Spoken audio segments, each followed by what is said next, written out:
ಗುರು ಬಸವಲಿಂಗಾಯ ನಮಃ. ವಿಶ್ವಗುರು ಬಸವಣ್ಣನವರನ್ನ ಹೃದಯ ಮಂದಿರದಲ್ಲಿ ಸ್ಮರಿಸಿ,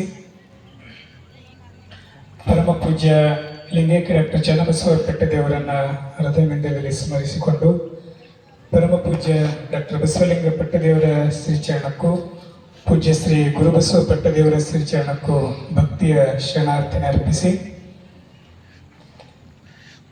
ಪೂಜ್ಯರ ಅಮೃತ ಮಹೋತ್ಸವ ವಚನ ಜಾತ್ರೆಯ ನಿಮಿತ್ತ ಏರ್ಪಡಿಸಿದ ಬಸವ ದರ್ಶನ ಪ್ರವಚನದ ಮೂಲಕ ನಿಮ್ಮ ಎಲ್ಲರಿಗೆ ಕಳೆದ 1 ತಾರೀಕಿನಿಂದ ಪೂಜ್ಯರು ಅಮೃತದ ಒಂದು ನುಡಿಮುತ್ತುಗಳನ್ನು ನಮ್ಮ ಹೃದಯ ತಟ್ಟಿಗೆ ನೀಡುತ್ತಿರುವ ಪರಮ ಪೂಜ್ಯ ಶಿವಾನಂದ ಮಹಾಸ್ವಾಮಿಗಳವರ ಶ್ರೀಚರಣಕ್ಕೆ ಭಕ್ತಿಯ ಶರಣಾರ್ಥನೆ ಅರ್ಪಿಸಿ ತಮ್ಮೆಲ್ಲರ ಪರವಾಗಿ ಪೂಜ್ಯರಿಗೆ ಸ್ವಾಗತವನ್ನು ಕೋರ್ತಾ ಇದ್ದೀನಿ. ಇಂದಿನ ಪ್ರಸಾದ ದಾಸೋಹಿಗಳು ಭವಾನಿ ತಂದೆ ಸಂತೋಷ್ ಗದಗೆ ದಂಪತಿಗಳು ಬಂದು ಧರ್ಮಗುರು ಬಸವಣ್ಣನವರಿಗೂ ಮತ್ತು ಪೂಜ್ಯ ಶ್ರೀ ಡಾಕ್ಟರ್ ಚನ್ನಬಸವ ಪಟ್ಟದೇವರಿಗೆ ಭಕ್ತಿಯನ್ನ ಸಮರ್ಪಿಸಬೇಕು. ಜೊತೆಗೆ ಶರಣ ಕಲಾವತಿ, ಶರಣ ಶಿವಕುಮಾರ್ ಲದ್ದೆ ದಂಪತಿಗಳು ಕೂಡ ವೇದಿಕೆಗೆ ಆಗಮಿಸಬೇಕು.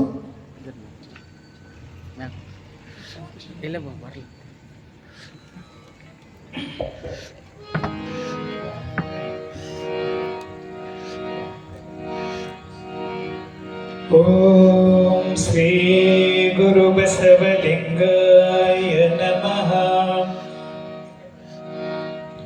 ಓಂ ಶ್ರೀ ಗುರು ಬಸವಲಿಂಗಾಯ ನಮಃ. ಓಂ ಶ್ರೀ ಗುರು ಬಸವಲಿಂಗಾಯ ನಮಃ. ಓಂ ಶ್ರೀ ಗುರು ಬಸವಲಿಂಗಾಯ ನಮಃ. ಓಂ ಶ್ರೀ ಗುರು ಬಸವಲಿಂಗಾಯ ನಮಃ. ಓಂ ಶ್ರೀ ಗುರು ಬಸವಲಿಂಗಾಯ ನಮಃ. ಓಂ ಶ್ರೀ ಗುರು ಬಸವಲಿಂಗಾಯ ನಮಃ. ಧರ್ಮಗುರು ಬಸವಣ್ಣನವರಿಗೂ ಹಾಗೂ ಪೂಜ್ಯ ಶ್ರೀ ಡಾಕ್ಟರ್ ಚನ್ನಬಸವ ಪಟ್ಟದೇವರ ಭಾವಚಿತ್ರಕ್ಕೆ ಪುಷ್ಪ ನಮನ ಸಲ್ಲಿಸಿದ ನಂತರ ಈಗ ಕುಮಾರಿ ಭವಾನಿ ಅವರಿಂದ ಪರಮ ಪೂಜ್ಯರಿಗೆ ಗುರು ಬಸವಲಿಂಗಾಯ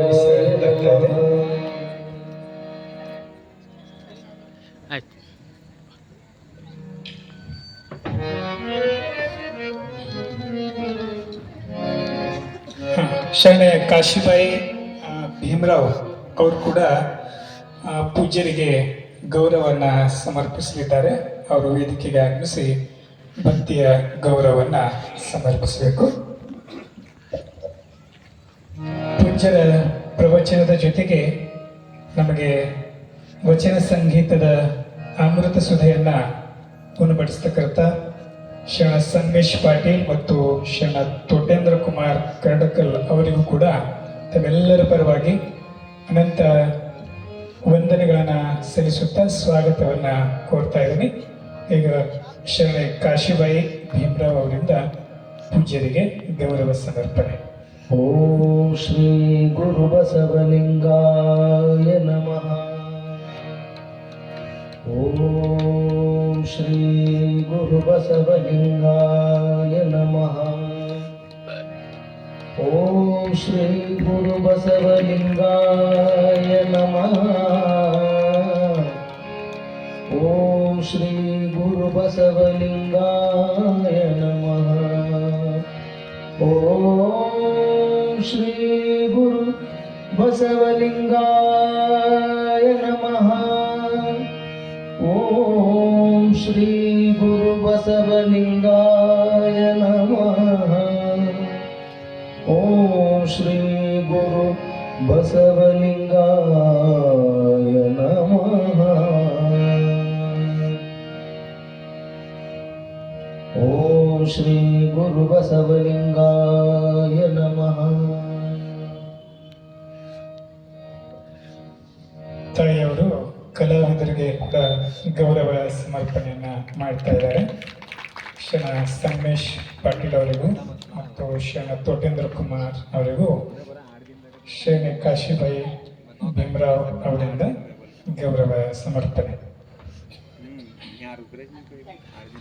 ಓಂ ಶ್ರೀ ಗುರು ಬಸವಲಿಂಗಾಯ ನಮಃ.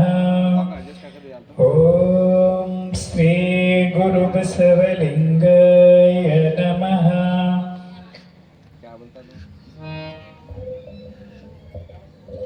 दिमाग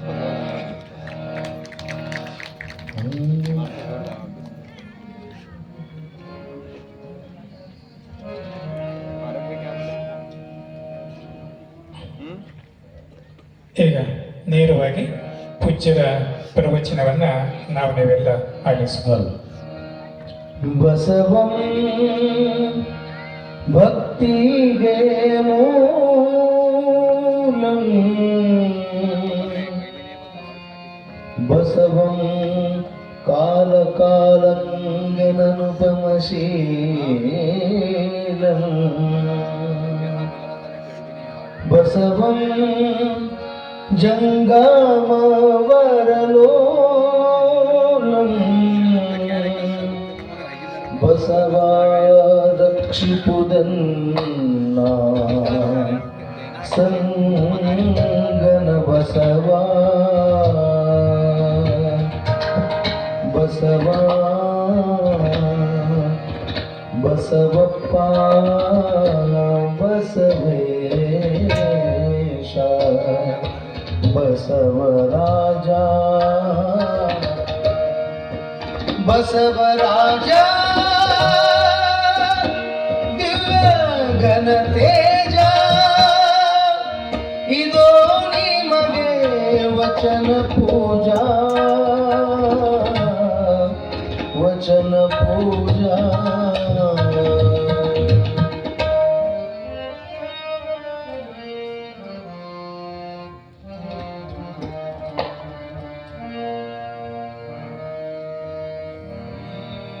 ಗುರು ಬಸವಲಿಂಗಾಯ ನಮಃ. ಶ್ರೀ ಗುರು ಕುಮಾರೇಶ್ವರಾಯ ನಮಃ. ಶ್ರೀ ಗುರು ಸಿದ್ಧಲಿಂಗೇಶ್ವರಾಯ ನಮಃ. ಶ್ರೀ ಗುರು ಚನ್ನಬಸವೇಶ್ವರಾಯ ನಮಃ. ಚನ್ನಬಸವೇಶ್ವರಾಯ ನಮಃ.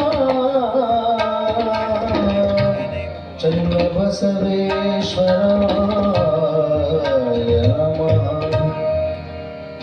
ಬಸವಂ ಭಕ್ತಿಗೆ ಮೂಲಂ ಬಸವಂ ಕಾಲಂಗೆ ಕಾಲನನುಪಮಶೀಲಂ ಬಸವಂ ಜಂಗಮಲೋಲಂ ಬಸವಾರಕ್ಷಿಪ್ಪುದಣ್ಣ ಸಂಗನ ಬಸವ ಶರಣಾರ್ಥಿ ಸಂಗನ ಬಸವ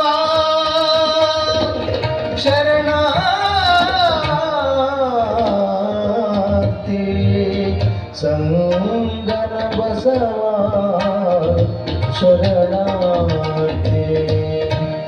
ಕಾಯದೋಳ್ ಗುರುಲಿಂಗ ಜಂಗಮ ಕಾಯತವನರಿಯಲ್ಲಿಗೆ ಸುಲಭ ಪಾಯದಿಂದಿಗಿರಿಟ್ಟು ಭಾಷ್ಯ ಸ್ಥಳಕ್ಕೆ ಗುರು ಹಾಗೆ ಕಾಯದೋರಿ ಸಮಸ್ತ ಭಕ್ತನಿ ಕಾಯವನು ಪಾವನವ ಮಾಡಿದ ರಾಯ ಪೂರ್ವಾಚಾರ್ಯ ಸಂಗನ ಬಸವ ಶರಣಾರ್ಥಿ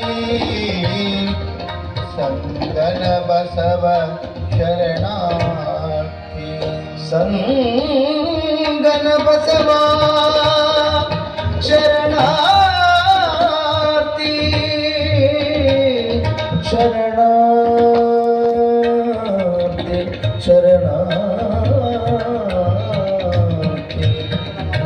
ಸಂಬ ಸದಾ ಶಿವ ಸಾಂಬ ಸದಾ ಶಿವ ಸಾಂಬ ಸದಾ ಶಿವ ಸಾಂಬ ಸದಾ ಶಿವ ಸಾಂಬ ಸದಾ ಶಿವ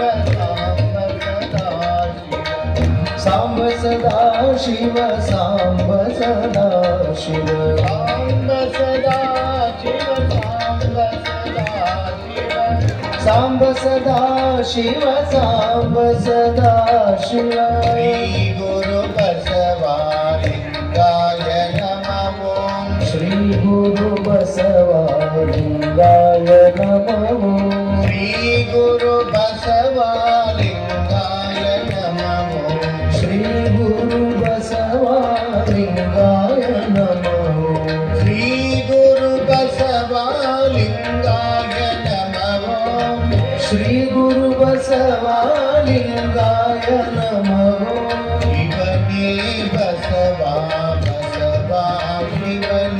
ಶಿವನೇ ಬಸವ ಬಸವ ಶಿವನೇ ಶಿವನೇ ಬಸವ ಬಸವ ಶಿವನೇ ಶಿವನೇ ಬಸವ ಬಸವ ಶಿವನೇ ಶಿವನೇ ಬಸವ ಬಸವ ಶಿವನೇ ಶಿವನೇ ಬಸವ ಬಸವ ಶಿವನೇ ಶಿವನೇ ಬಸವ ಬಸವ ಶಿವನೇ ಶಿವನೇ ಬಸವ ಬಸವ ಶಿವನೇ ಶಿವನೇ ಬಸವ ಬಸವ ಶಿವನೇ ಅಮೃತ ಮಹೋತ್ಸವ, ಹಿರಿಯ ಪೂಜ್ಯರ ಸ್ಮರಣೋತ್ಸವ, ಬಸವ ಜಯಂತಿ ಹಾಗೂ ವಚನ ಜಾತ್ರೆಯ ವಿವಿಧ ಕಾರ್ಯಕ್ರಮಗಳ ಹಿನ್ನೆಲೆಯಲ್ಲಿ ಪ್ರಾರಂಭಗೊಂಡಿರ್ತಕ್ಕಂಥ ಬಸವ ದರ್ಶನ ಪ್ರವಚನದೊಳಗೆ ನಾವು ನೀವೆಲ್ಲ ಭಾಗವಹಿಸ್ತಾ ಇದ್ದೀವಿ. ಬಸವ ದರ್ಶನ ಅರ್ಥಾತ್ ಆತ್ಮದರ್ಶನ. ಬಸವಣ್ಣನವರನ್ನ ಸಾಕ್ಷಾತ್ಕರಿಸಿಕೊಳ್ಳೋದು ಅರ್ಥಾತ್ ಬಸವಣ್ಣನವರನ್ನ ನಾವು ಕಾಣೋದು ಅಂತಂದರೆ ನಮ್ಮನ್ನು ನಾವು ಕಂಡಂಗೆ, ನಮ್ಮ ಪರಿಚಯವನ್ನು ನಾವು ಮಾಡಿಕೊಂಡಂಗೆ ಹೊರತು ಬೇರೆ ಏನೂ ಅಲ್ಲ. ಬಸವ ದರ್ಶನದೊಳಗೆ ಪ್ರತಿಯೊಬ್ಬರ ಆತ್ಮವಿಮರ್ಶೆ ಇರ್ತದೆ. ಏನಿರ್ತತಿ? ಪ್ರತಿಯೊಬ್ಬರ ಅಂದ್ರೆ ನಮ್ಮೆಲ್ಲರ ಆತ್ಮವಿಮರ್ಶೆ ಇರ್ತದೆ. ಅಂಥ ಬದುಕನ್ನು ಕುರಿತು ನಾವು ನೀವೆಲ್ಲ ನೋಡ್ತಾ ಇದ್ದೀವಿ. ಅದರೊಳಗೆ ನಿನ್ನಿನ ದಿವಸ ಬಸವಣ್ಣನವರು ಮಂಗಳ ವೇಳೆಗೆ ಹೋಗ್ತಾರೆ ಅನ್ನುವಂಥದ್ದು. ಅಲ್ಲಿ ಕರ್ಣಿಕ ಕಾಯಕವನ್ನು ಕೈಗೊಂಡು ಕಾರ್ಯವನ್ನು ಮುನ್ನಡೆಸ್ಕೊಂಡು ಹೋಗ್ತಕ್ಕಂಥ ಜವಾಬ್ದಾರಿಯನ್ನು ಹೊತ್ತುಕೊಂಡು ನಡೀತಕ್ಕಂಥ ಬಸವಣ್ಣನವರು ಮುಂದೆ ಬಲದೇವರಸರ ಅಪೇಕ್ಷೆಯಂತೆ, ಗಂಗಾಂಬಿಕೆಯ ಇಚ್ಛೆಯಂತೆ ಹಾಗೂ ಅಕ್ಕನಾಗಮ್ಮನ ಆಜ್ಞೆಯಂತೆ ಮದುವೆ ಕಾರ್ಯಕ್ಕೆ ಒಪ್ಪಿಕೊಳ್ತಾರೆ ಅಂತಕ್ಕಂಥ ವಿಷಯ ನಿನ್ನಿನ ದಿವಸ ಚರಿತ್ರೆಯೊಳಗೆ ಬಂದಿತ್ತು. ಇವತ್ತು ಆ ವಿಷಯ ಮುಂದುವರಿತದ. ಎಂಥದ್ದು ಬಸವಣ್ಣನವರ ಬದುಕು, ಜೀವನ ನೋಡ್ರಿ. ಮಂಗಳವೇಡದೊಳಗೆ ನಾನು ನಿನ್ನೆ ಹೇಳಿದೆ, ಯಾವ ಕೂಡಲ ಸಂಗಮ ಬಸವಣ್ಣನವರ ಜ್ಞಾನ ಭೂಮಿ, ತಪೋಭೂಮಿ. ಅಲ್ಲಿಯೂ ಸಹಿತ ಆ ಪರಿಸರವನ್ನು ಮಂಗಲಮಯಗೊಳಿಸ್ತಾರೆ, ಆ ಪರಿಸರವನ್ನು ಪುಣ್ಯಮಯವಾಗಿಸ್ತಾರೆ. ತಮ್ಮ ನಡೆನುಡಿಯಿಂದ, ತಮ್ಮ ಬದುಕಿನಿಂದ ಎಷ್ಟು ಅದ್ಭುತವಾಗಿ ಅವುಗಳನ್ನು ಪರಿಶೀಲಿಸಿ ಮುನ್ನಡೆಸ್ಕೊಂಡು ಹೋಗ್ತಕ್ಕಂಥದ್ದನ್ನು ನಾವು ಕಾಣ್ತೀವಲ್ಲ. ಆ ಹಿನ್ನೆಲೆಯಲ್ಲಿ ಮಂಗಳವೇಡಕ್ಕೆ ಬಂದ ಮೇಲೂ ಸಹಿತ ಅಂತಹದ್ದೇ ಬದುಕನ್ನು ನಾವು ಕಾಣ್ತೀವಿ. ಬಸವಣ್ಣನವರು ಮಂಗಳವೇಡೆಯೊಳಗೆ ಬಹಳ ವರ್ಷಗಳಿಲ್ಲ, ಆದರೆ ಇರುವಷ್ಟು ಅವಧಿಯೊಳಗೆ ಮಂಗಳವೇಡವನ್ನು ಒಳ್ಳೆಯ ಕಾರ್ಯಕ್ಷೇತ್ರವನ್ನಾಗಿ ಬೆಳೆಸ್ತಾರೆ. ಅಲ್ಲಿರ್ತಕ್ಕಂಥ ವ್ಯವಸ್ಥೆಯನ್ನು ಸರಿಪಡಿಸಿ ನೋಡ್ರಿ, ಆರ್ಥಿಕ ಕಠಿಣ ಪರಿಸ್ಥಿತಿಯನ್ನು ಎದುರಿಸ್ತಕ್ಕಂಥ ಸಂದರ್ಭದೊಳಗೆ ಕರ್ಣಿಕರ ಮುಖ್ಯಸ್ಥರಾಗಿ ಅಲ್ಲಿನ ಲೆಕ್ಕಪತ್ರ ವ್ಯವಸ್ಥೆ ಪ್ರತಿಯೊಂದನ್ನು ಸರಿಪಡಿಸಿ ಮಂಗಳವೇಡ ಆರ್ಥಿಕ ಮುಗ್ಗಟ್ಟನ್ನು ಎದುರಿಸ್ತಕ್ಕಂಥ ಸಂದರ್ಭದಲ್ಲಿ ಅದನ್ನು ಕೈಗೆತ್ತಿಕೊಂಡು ಎಲ್ಲವನ್ನ ಸರಿಪಡಿಸಿ ಅದು ಸುಭಿಕ್ಷವಾಗಿ ಮುಂದುವರಿಯಿತು ಅನ್ನೋಕ್ಕಿಂತಲೂ ಮಂಗಳವೇಡ ಬೇರೆ ರಾಜ್ಯಕ್ಕೂ ಸಹಿತ ಸಹಾಯ ಮಾಡುವಷ್ಟರ ಮಟ್ಟಿಗೆ ತನ್ನ ಸಾಮರ್ಥ್ಯವನ್ನು ಹೆಚ್ಚಿಸ್ಕೋತು ಅಂತಂದರೆ ಅದೆಲ್ಲವೂ ಬಸವಣ್ಣನವರ ವ್ಯಕ್ತಿತ್ವ, ಬಸವಣ್ಣನವರ ಕರ್ತೃತ್ವ ಶಕ್ತಿ ಅನ್ನೋದನ್ನು ನಾವು ಮರಿಬಾರದು.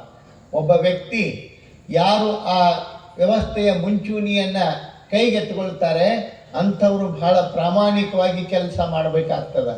ಹಗಲು ರಾತ್ರಿ ದುಡಿಬೇಕಾಗ್ತದೆ. ಪ್ರತಿಯೊಂದನ್ನು ಸೂಕ್ಷ್ಮವಾಗಿ ಗಮನಿಸಬೇಕಾಗ್ತದ.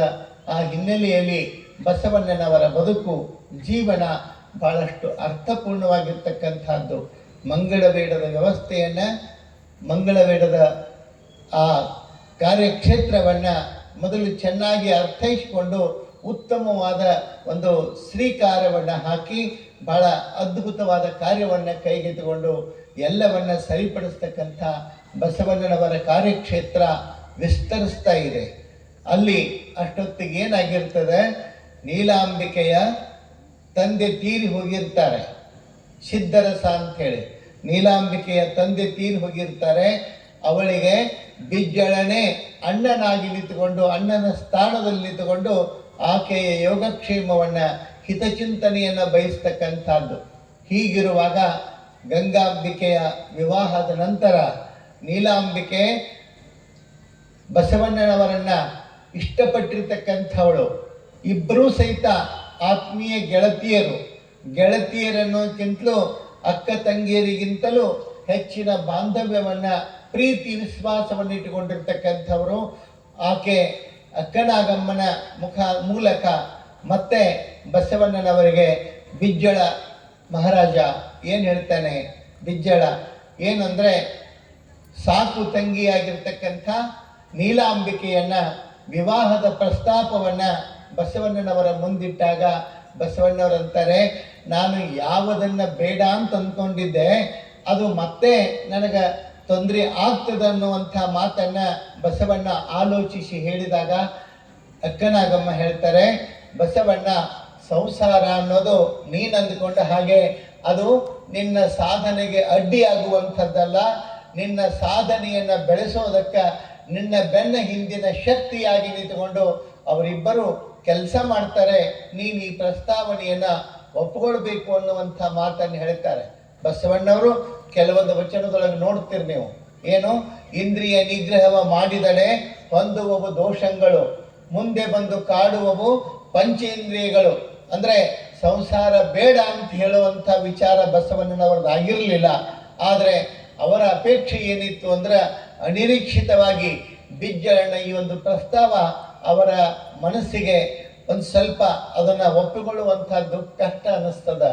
ಕಷ್ಟ ಅನಿಸಿದಾಗ ಅಕ್ಕನಾಗಮ್ಮನೆ ಧೈರ್ಯ ತುಂಬಿ ಹೇಳ್ತಾಳೆ, ಅವರಿಬ್ಬರು ಯಾವಾಗ ಸಮಸ್ಯೆ ಆಗೋದು, ನಿನ್ನ ಮಡದಿಯಾಗಿರ್ತಕ್ಕಂಥ ಗಂಗಾಂಬೆ ಒಪ್ಪಲಿಲ್ಲ ಅಂತಂದರೆ ಆಕೆಯ ಅಪೇಕ್ಷಣೆ ನೀಲಾಂಬಿಕೆಗಿಂತಲೂ ಗಂಗಾಂಬಿಕೆ ಆ ವಿಚಾರದೊಳಗೆ ಬಹಳ ಒಲವನ್ನು ಹೊಂದಿದ್ದಾಳೆ, ಅದನ್ನು ನೀನು ಒಪ್ಕೋಬೇಕು ಅಂತಂದಾಗ ಗಂಗಾಂಬಿಕೆಗೆ ಬಸವಣ್ಣನಿಗೆ ಹೇಳುವಷ್ಟು ಧೈರ್ಯ ಇರಲಿಲ್ಲ. ಅಷ್ಟು ಧೈರ್ಯದವಳಲ್ಲ. ಯಾವಾಗ ಅಕ್ಕನಾಗಮ್ಮನ ಮುಖಾಂತರ ಈ ವಿಚಾರ ಬಿಜ್ಜಳ ಮಹಾರಾಜ ಮತ್ತೆ ಪ್ರಸ್ತಾಪ ಮಾಡಿದಾಗ ಬಸವಣ್ಣನಿಗೆ ನಿರಾಕರಿಸೋದು ಕಷ್ಟ ಆಗ್ತದೆ. ಬಸವಣ್ಣನಿಗೆ ಒಂದು ಮಾತು ನೆನಪಾಗ್ತದ, ಸಂಗಮನಾಥ ಕನಸಿನೊಳಗೆ ಬಂದು ಹೇಳುವಾಗ ನೀನು ಮಂಗಳವೇಳೆಗೆ ಹೋಗಬೇಕು, ಅದು ನನ್ನಿಚ್ಛೆ ಅಂಥೇಳಿ 2 ಸಾರಿ ಯಾಕೆ ಹೇಳಿದ ಅಂತನ್ನೋದು ಇವಾಗ ಬಸವಣ್ಣವರಿಗೆ ಅರ್ಥ ಆಗುತ್ತಾ. ಬಹುಶಃ ಇದು ನನ್ನ ಸಂಕಲ್ಪನೂ ಅಲ್ಲ, ಯಾರ ಸಂಕಲ್ಪನೂ ಅಲ್ಲ, ಸಂಗಮನಾಥನ ಸದಿಚ್ಛೆ. ಬೇಕು ಎಂಬುದಿಲ್ಲ, ಬೇಡೆಂಬುದಿಲ್ಲ, ಎರಡನ್ನು ಅತಿಗಳಿದು ಬದುಕುವಂತಹದ್ದೇ ನಿಜವಾದ ಬದುಕು ಅನ್ನೋದನ್ನು ಬಸವಣ್ಣ ಒಪ್ಪಿಕೊಂಡು ಅಲ್ಲಿ ನೀಲಾಂಬಿಕೆಯನ್ನು ವಿವಾಹವಾಗೋದಕ್ಕೆ ಒಪ್ಪಿಕೊಳ್ತಾರೆ. ಲಕ್ಷ್ಯ ಇಟ್ಕೊಳ್ಬೇಕು ಇಲ್ಲಿ ನೀವು ಏನು ಅಂತಂದರೆ, ನೋಡ್ರಿ ಎಷ್ಟು ಸ್ಪಷ್ಟವಾಗಿ ಹೇಳ್ತಾರೆ ಅಂತಂದರೆ, ನೀಲಾಂಬಿಕೆ ಯಾವ ರೀತಿಯಲ್ಲಿ ಇದ್ದಳು ಅಂತಂದರೆ ಬಸವಣ್ಣನವರ ಬದುಕನ್ನು ಕುರಿತು, ಬಸವಣ್ಣನವರ ವಿಚಾರಗಳನ್ನು ಕುರಿತು ಒಂದು ಕಡೆಗೆ ನೀಲಾಂಬಿಕೆ ವಚನದೊಳಗೆ ಬರೀತಾಳೆ. ಏನು, ಮಡದಿ ಎನ್ನಲಾಗದು ಬಸವಂಗೆ ಎನ್ನನು, ಪುರುಷನೆನ್ನಲಾಗದು ಬಸವಂಗೆ ಎನ್ನನು. ನೋಡ್ರಿ, ನಾನು ಬಸವಣ್ಣನ ಮಡದಿ ಅಂತ ತಿಳ್ಕೊಳ್ಳಂಗಿಲ್ಲ, ಬಸವಣ್ಣ ನನ್ನ ಗಂಡ ಅಂತ ಭಾವಿಸುವಂಗಿಲ್ಲ, ಬಸವಂಗೆ ಆನು ತಾಯಿಯಾದೆನು, ಬಸವಯ್ಯನ ಶಿಶುವಾದ ಅನ್ನುವಂಥ ಮಾತನ್ನು ನೀಲಾಂಬಿಕೆ ಹೇಳ್ತಾಳೆ. ಅಲ್ಲಿ ನಾವು ಅರ್ಥೈಸ್ಕೋಬೇಕು, ಬಸವಣ್ಣನವರ ಬದುಕು ಹೇಗಿತ್ತು. ಸಂಸಾರ ಅಂತಂದರೆ ಓಡಿ ಹೋಗುವಂಥದ್ದಲ್ಲ, ಸಂಸಾರ ಅಂದರೆ ಅದು ನಿರಾಕರಿಸುವಂಥದ್ದಲ್ಲ. ಎಷ್ಟು ಅದ್ಭುತವಾದ ಬದುಕು, ಹೆಂಗೆ ಆಚರಿಸಬೇಕು. ಚನ್ವೀರ್ ಕಣಿವೆಯವರು ನೀಲಾಂಬಿಕೆಯನ್ನು ಕುರಿತು ಬಹಳ ಚಂದ ಬರೀತಾರೆ. ಏನು? ಸದುವಿನಯದ ಬಿಂದಿಗೆ ತಂದಳು ನೀಲಾಂಬಿಕೆ, ಕಲ್ಯಾಣದಂಗಳದಿ ಚಳಿ ಕೊಟ್ಟಳು ಚಂದಕ್ಕೆ. ಎಷ್ಟು ಚಂದ ಹೇಳ್ತಾರೆ. ಸದುವಿನಯದ ಬಿಂದಿಗೆ ತಂದಳು ನೀಲಾಂಬಿಕೆ, ಕಲ್ಯಾಣದಂಗಳದಿ ಚಳಿ ಕೊಟ್ಟಳು ಚಂದಕ್ಕೆ. ಬಿಂದಿಗೆಯನ್ನ, ಎಂಥ ಬಿಂದಿಗೆ ನೀರನ್ನು ತುಂಬಿ ತರ್ತಾಳೆ ನೀಲಾಂಬಿಕೆ ಅಂತಂದ್ರೆ ಸದುವಿನಯದ ಬಿಂದಿಗೆ, ವಿನಯವ ಶ್ರೀಮಂತಿಕೆಯನ್ನು ಹೊತ್ತಂತಹ ಬಿಂದಿಗೆಯನ್ನು ತಂದು ನೀಲಾಂಬಿಕೆ ತುಂಬಿ ತರ್ತಾಳೆ. ಎದಕ್ಕೆ ಅಂತಂದ್ರೆ ಕಲ್ಯಾಣದ ಅಂಗಳದಿ ಚಳಿ ಕೊಟ್ಟಳು ಚಂದಕ್ಕೆ. ಕಲ್ಯಾಣದ ತುಂಬ ಆ ವಿನಯ ಶ್ರೀಮಂತಿಕೆಯ ನೀರನ್ನು ಚಳಿ ಹೊಡೆದಳಂತ. ಯಾರು? ನೀಲಾಂಬಿಕೆ. ಎಷ್ಟು ಅದ್ಭುತ ಅಲ್ಲ. ಅಂಥ ನೀಲಾಂಬಿಕೆಯನ್ನು ಕುರಿತು ಚನ್ವೀರ್ ಕಣಿವೆಯವರು ಬರೀತಕ್ಕಂಥ ಮಾತು ನೋಡ್ರಿ. ನೆರಳಾದಳು ಬಸವಣ್ಣಗೆ, ಬೆರಳಾದಳು ಹರಳಾದಳು ಬೆರಳಿಗೆ. ಎಷ್ಟು ಚಂದ ಹೇಳ್ತಾರೆ. ಬಸವಣ್ಣಗೆ ನೆರಳಾದಳು, ಅವನ ಕೈಯೊಳಗಿನ ಉಂಗುರದ ಹರಳಾಗಿ ನೀಲಾಂಬಿಕೆ ಬಸವಣ್ಣನಿಗೆ ಒಂದು ವ್ಯಕ್ತಿತ್ವಕ್ಕೆ ಮೆರುಗು ತರೋ ರೀತಿಯೊಳಗೆ ನಡೆದಲೇ ಹೊರತು ಬಸವಣ್ಣನವರ ವ್ಯಕ್ತಿತ್ವಕ್ಕೆ ಚ್ಯುತಿ ತರುವಂಥ ರೀತಿಯೊಳಗ ನೀಲಾಂಬಿಕೆ ನಡೀಲಿಲ್ಲ ಅನ್ನೋದು ಬಹಳ ಮುಖ್ಯವಾಗಿರ್ತಕ್ಕಂಥ ಸಂಗತಿ. ಇಲ್ಲಿ ಎಷ್ಟು ಚಂದ ಮಾತು ಬರೀತಾರೆ ನೋಡ್ರಿ. ಇನ್ನೊಂದು ಮಾತು ಹೇಳ್ತಾರೆ ಅಲ್ಲಿ, ನೀಲಾಂಬಿಕೆ ಹೆಂಗ್ ಬದುಕಿದಳು ಅಂತಂದ್ರೆ ಹಾಯ್ದಾಡುವ ಹೊಸ್ತಿಲಲ್ಲಿ ಹೊಯ್ದಾಡದ ದೀಪದಂತೆ. ಬಾಗಿಲ ಹೊಸ್ತಿಲ ಮೇಲೆ ದೀಪ ಹಾಕಿಟ್ಟಿರ್ತಾರೆ. ಆ ದೀಪಗಳು ಯಾರೇ ಬಂದ್ರೆ ಹೋದ್ರೆ ಆ ದೀಪಗಳು ಆ ಗಾಳಿಗೆ ಅಳಿಗಾಡ್ತಿರ್ತಾವ. ಆದ್ರೆ ನೀಲಾಂಬಿಕೆ ಮನೆಯೊಳಗೆ ಹೆಂಗಿದ್ದಳು ಅಂತಂದ್ರೆ ಹಾಯ್ದಾಡುವ ಹೊಸ್ತಿಲಲ್ಲಿ ಹೊಯ್ದಾಡದ ದೀಪದಂತೆ. ಅದ್ಭುತವಾದ ಹೋಲಿಕೆಯನ್ನು ಕೊಡ್ತಾರೆ. ಎಂತಹದ್ದೇ ಸಂದರ್ಭದೊಳಗೂ ಸಹಿತ ಬೇಕಾದಷ್ಟು ಜನ ಬರಲಿ ಮನೆಗೆ, ಅತಿಥಿಗಳು ಬಂದರು ಅಂತ ಹೇಳಿ ಮನಸ್ಸು ವ್ಯಾಕುಲಗೊಳ್ಳುತ್ತಿರಲಿಲ್ಲ. ಯಾವ ರೀತಿಯೊಳಗೆ ದೇವರ ಮುಂದೆ ದೀಪ ಒಳಗಾಡದೆ ನಿಂತಿರ್ತದನೋ ಅಷ್ಟೇ ಸಮಚಿತ್ತದಿಂದ ನೀಲಾಂಬಿಕೆ ಮಹಾಮನಿಯ ದಾಸೋಹವನ್ನು ನಡೆಸಿಕೊಂಡು ಹೋಗ್ತಿದ್ದಳಲ್ಲ. ಸಣ್ಣ ಕೆಲಸ ಅಲ್ಲ. ಬಸವಣ್ಣ ಮಾಡಿದ ಅಂತ ನಾವು ಹೇಳ್ತೀವಿ, ಮಾಡಿಲ್ಲ ಅಂತಲ್ಲ. ಆದರೆ ಬಸವಣ್ಣನಿಗೆ ದೊಡ್ಡ ಶಕ್ತಿಯಾಗಿ ನಿಂತಿರ್ತಕ್ಕಂಥವಳು ನೀಲಾಂಬಿಕೆ, ಗಂಗಾಂಬಿಕೆ ನೋಡ್ರಿ. ಅದಕ್ಕೆ ಹೇಳ್ತಾರೆ ಹಾಯ್ದಾಡುವ ಹೊಸ್ತಿಲಲ್ಲಿ ಹೊಯ್ದಾಡದ ದೀಪದಂತೆ. ಎಷ್ಟು ಚಂದ ಸತಿಪತಿಗಳ ಬಾಂಧವ್ಯ. ಬಹುಶಃ ಮನೆಯೊಳಗ ಹೆಂಡತಿ ಅಂತಂದ್ರೆ ಅದಾಳಂದ್ರೆ ಏನೋ ಒಂದು ರೀತಿಯೊಳಗೆ ವಿಚಾರ ಮಾಡುವಂತ ಸಂದರ್ಭದೊಳಗ ಹೆಂಡತಿ ಇರದಿದ್ರೆ ಮನಿ ಹೆಂಗಿರ್ತೈತಿ ಅನ್ನೋದನ್ನ ಬಹಳ ಅದ್ಭುತವಾಗಿ ಹೇಳೋದನ್ನ ನಾವು ಕಾಣ್ತೀವಿ. ಹೇಗಿರ್ತದೆ ಒಂದೊಂದು ಮನೆತನದ ಬದುಕು, ಹೇಗಿರ್ಬೇಕು. ಹೆಂಡತಿಯೊಬ್ಬಳು ಮನೆಯೊಳಗಿದ್ದರೆ ಹುಣ್ಣಿಮೆಗೋಳಿಗೆ ದೀಪ, ಹೆಂಡತಿ ತವರಿಗೆ ಹೊರಡುಗಳೆಂದರೆ ನನಗಿಲ್ಲದ ಕೋಪ. ಹೆಂಡತಿಯೊಬ್ಬಳು ಮನೆಯೊಳಗಿದ್ದರೆ ನನಗದು ಕೋಟಿ ರೂಪಾಯಿ. ಹೆಂಡತಿಯೊಬ್ಬಳು ಮನೆಯೊಳಗಿದ್ದರೆ ನನಗದು ಕೋಟಿ ರೂಪಾಯಿ. ಹೆಂಡತಿಯೊಬ್ಬಳು ಹತ್ತಿರವಿದ್ದರೆ ನಾನು ಒಬ್ಬ ಸಿಪಾಯಿ, ನಾನು ಒಬ್ಬ ಸಿಪಾಯಿ. ಹೆಂಡತಿಯೊಬ್ಬಳು ಮನೆಯೊಳಗಿದ್ದರೆ ನನಗದು ಕೋಟಿ ರೂಪಾಯಿ. ಹೆಂಡತಿಯೊಬ್ಬಳು ಹತ್ತಿರವಿದ್ದರೆ ನಾನು ಒಬ್ಬ ಸಿಪಾಯಿ, ನಾನು ಒಬ್ಬ ಸಿಪಾಯಿ.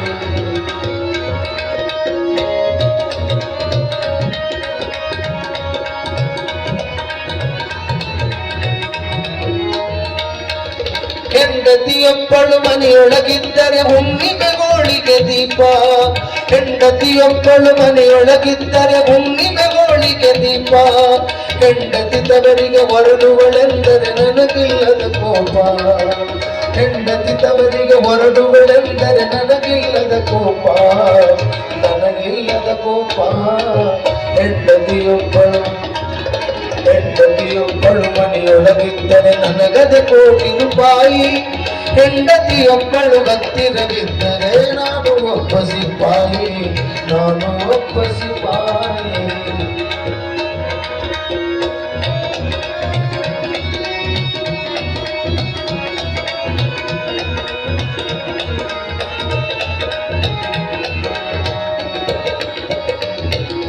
ಭರಣಿಯ ತೆರೆದರೆ ಅರಿಶಿನ ಕುಂಕುಮ ಅವಳದೇ ಸಂಪತ್ತು.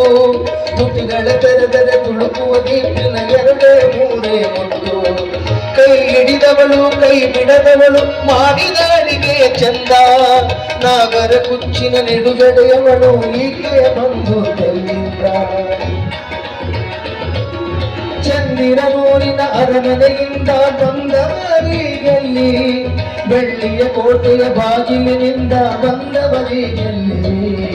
ಹೆಂಡತಿಯೊಬ್ಬಳು ಮನೆಯೊಳಗಿದ್ದರೆ ನನಗದೆ ಕೋಟಿ ರೂಪಾಯಿ. ಹೆಂಡತಿಯೊಬ್ಬಳು ಹತ್ತಿರವಿದ್ದರೆ ನಾನು ಒಬ್ಬ ಸಿಪಾಯಿ, ನಾನು ಒಬ್ಬ ಸಿಪಾಯಿ.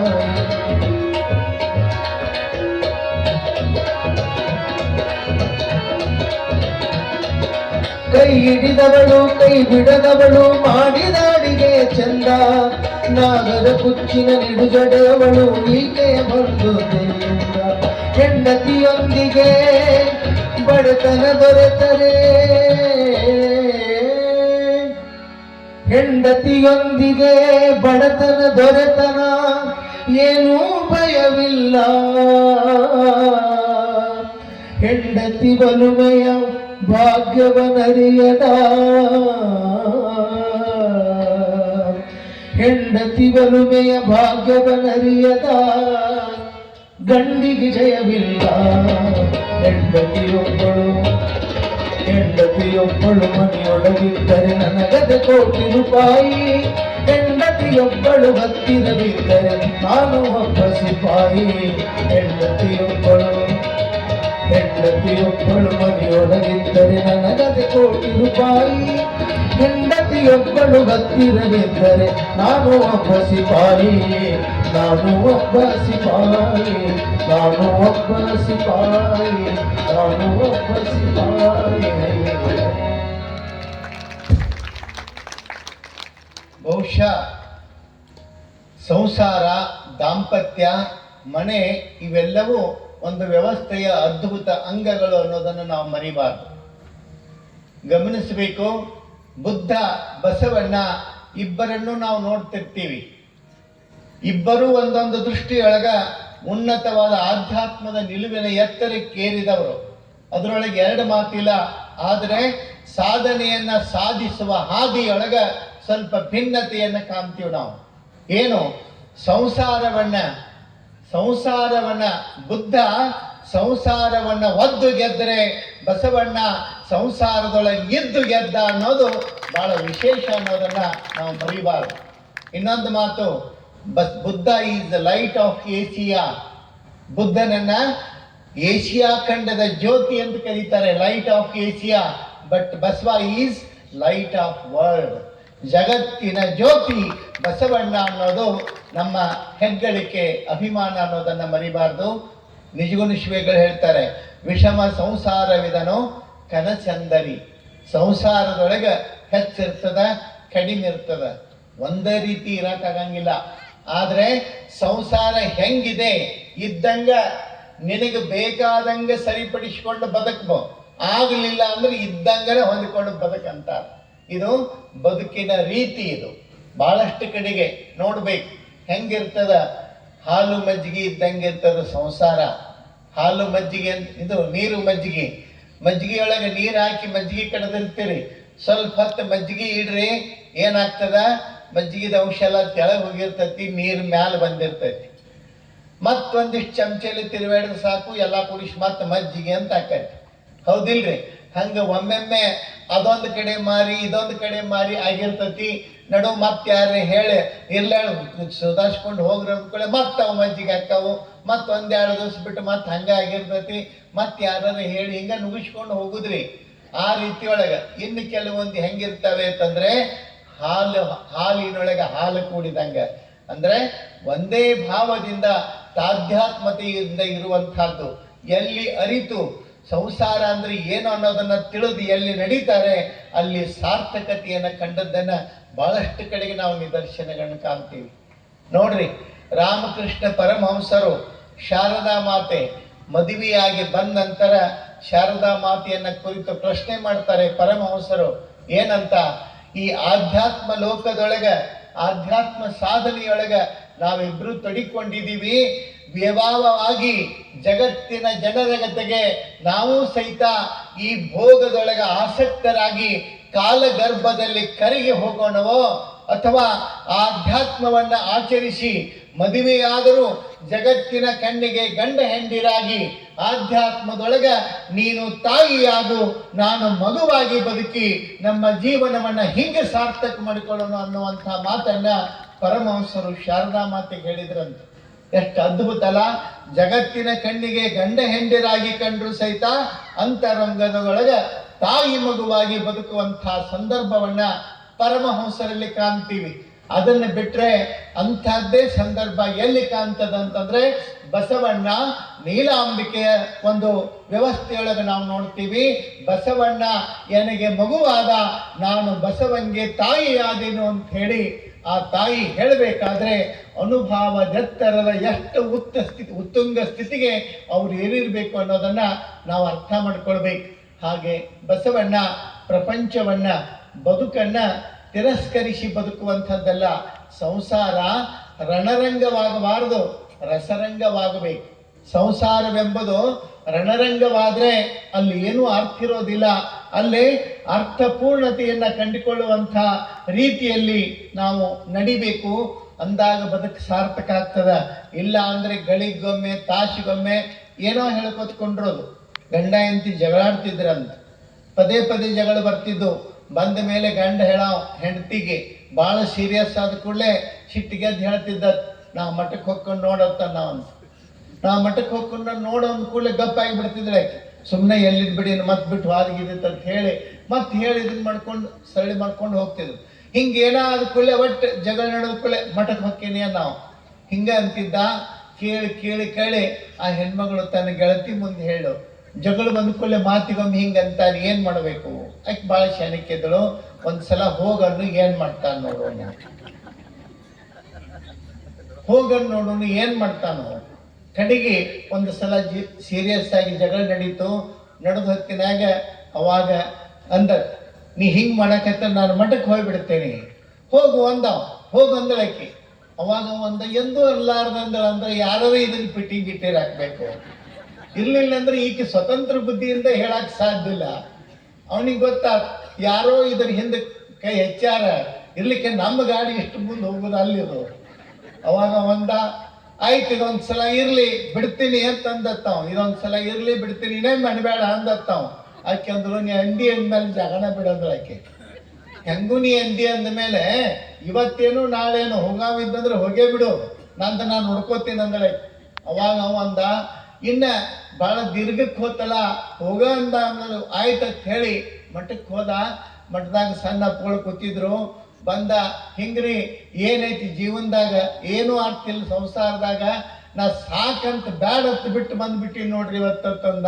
ಚಲೋ ಆತ ಬಾರಪ್ಪ, ನಮ್ಮ ಹುಡುಗರು ಊರಿಗೆ ಹೋಗ್ಯಾವ, ಯಾರು ಇದ್ದಿದ್ದಿಲ್ಲ, ಒಂದಿಷ್ಟು ಕೆಲಸ ಮಾಡಕ್ ಅನುಕೂಲ ಆತವು. ಅವ ಎರಡು ಕೂಡ ನೀರು ತರಲಾರ್ದ ಗಿರಾಕಿರೋದು. ಅವ್ರಂದ್ರು ನಮ್ಮ ಹುಡುಗರೆಲ್ಲ ಊರಿಗೆ ಹೋಗ್ಯಾವ ಸೂಟಿಗೆ, ಒಂದು 10 ಕೂಡ ನೀರು ತಂದು ಹಾಕು. ಅವಂದ ಇಲ್ಲಿಕ್ಕಿತ ಅದ ಪಾಡಲ್ಲ ಅಂದವ. ಈ ಗುರುಗಳಕ್ಕಿಂತ ನಮ್ಮ ಗುರುಗಳ ಬೇಷ, ಶ್ರೀ ಗುರುವಿನಗಿಂತಲೂ ಸಿರಿ ಗುರುಗಳ ಪಾಡ ಅಂತ ಹೇಳಿ ಮತ್ತೆ ಹೊಳ್ಳಿ ಮನೆ ಕಡೆ ಹೊಂಟ. ಅವಾಗ ಅಪ್ಕೊಳ್ಳಂದ್ರೆ, ಯಾಕೋ ಏನಿಲ್ಲ ಹೋಗಿ ಬರ್ತೀನಿ ಮನೆ ಕಡೆ ಅಂತಂದು ಜಗ ಬಿಟ್ಟ. ಅದ್ರ ಅರ್ಥ ಮನಿಯೊಳಗ 2 ಕೂಡ ನೀರು ತರಕ್ ಆಗಲಾರ್ದಾವ್ ಹೆಂಡತಿಗೆ ಹೊಸದಾಗಿ ಹೇಳ್ತಿದ್ದಾವ್. ಕವಿ ಇದ್ ಒಂದಿಟ್ಟು ಕವನ ಪದ್ಯ ಇಂಥವೇನ್ರ ಬರ್ಕೋತ್ ಕುಂದಿರ್ತಿದ್ದ. ಅವಂದು ಮದುವೆ ಆದ ಹೊಸತರೊಳಗ ಹೆಂಡತಿನ ವರ್ಣನ ಮಾಡಕತ್ತ. ಆಕಿಗೆ ಭರವಸೆ ತುಂಬಿ ಕವನಗಳನ್ನ ಬರೆಯಾಕತ್ತ. ಕವನ ಬರದತ್ತಕ್ಕಿಗೆ ಏನಂತ ಕವನ ಬರದ, ಆಕಾಶದ ಚುಕ್ಕೆಗಳನ್ನು ಹೂ ಮಾಡಿ ತಂದು ನಿನ್ನ ತಲೆಯೊಳಗೆ ಮುಡಿಸಲೆ, ಚಂದಿರನ ಚೆಂಡು ಮಾಡಿ ತಂದು ನಿನಗೆ ಆಡಲು ಕೊಡಲೆ ಅಂದತ್ತ.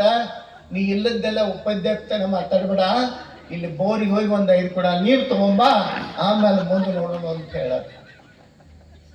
ಅದರ ಅರ್ಥ ಬದುಕಿನೊಳಗ ಚಂದ ಬದುಕೋದಕ್ಕೆ ಆಗಲಾರ್ದಂಥ ವ್ಯಕ್ತಿ ನೋಡ್ರಿ, ಮದುವೆಯನ್ನು ಆಗಬೇಕು ಆಗಬಾರ್ದು ಅನ್ನುವಂಥ ಚರ್ಚೆಗಳು ಬಹಳಷ್ಟು ಸಲ ಬಂದು ಹೋಗ್ತಾವ. ಕೆಲವು ಮಂದಿ ಕೇಳ್ತಾರೆ ನಮ್ಗೆ, ನಾ ಮದುವೆ ಆಗ್ಲೋ ಬೇಡ್ರಿ, ಮದುವೆ ಆಗ್ಬೇಕ ಮಾಡೀನಿ ಆಗ್ಲೋ ಬೇಡ ಆದ್ರೆ ಏನಾಕತಿ, ಆಗದಿದ್ರೆ ಏನಾಕತಿ. ನೆನ್ಪಿಟ್ಕೋಬೇಕು, ಯಾರು ಮದುವೆ ಆಗಬಾರ್ದು ಆಗ್ಬೇಕು ಅಂತಂದ್ರೆ, ಯಾರು ಮದುವೆ ಆಗ್ಬೇಕು ಅಂತಂದ್ರೆ ಯಾರು ಆರೋಗ್ಯದಿಂದ ಸದೃಢವಾಗಿರ್ತಾರೆ, ಆರೋಗ್ಯದಿಂದ ಸದೃಢವಾಗಿರ್ಬೇಕು, ಬುದ್ಧಿವಂತರಾಗಿರ್ಬೇಕು, ದುಡಿದು ಸಾಕಿ ಬದುಕ್ತೀನಿ ಅನ್ನುವಂಥ ಛಲ ಹೊಂದಿರಬೇಕು, ಇನ್ನೊಬ್ಬರನ್ನ ಬೇಡೋದಿಲ್ಲ ಅನ್ನುವಂಥ ಸ್ವಾಭಿಮಾನ ಯಾರಿಗಿರ್ತದ ಅಂಥವ್ರು ಮದುವೆ ಆಗೋದಕ್ಕೆ ಬಹಳ ಯೋಗ್ಯ ಅನ್ನೋ ಮಾತನ್ನ ಅನುಭವಿಗಳು ಹೇಳ್ತಾರೆ.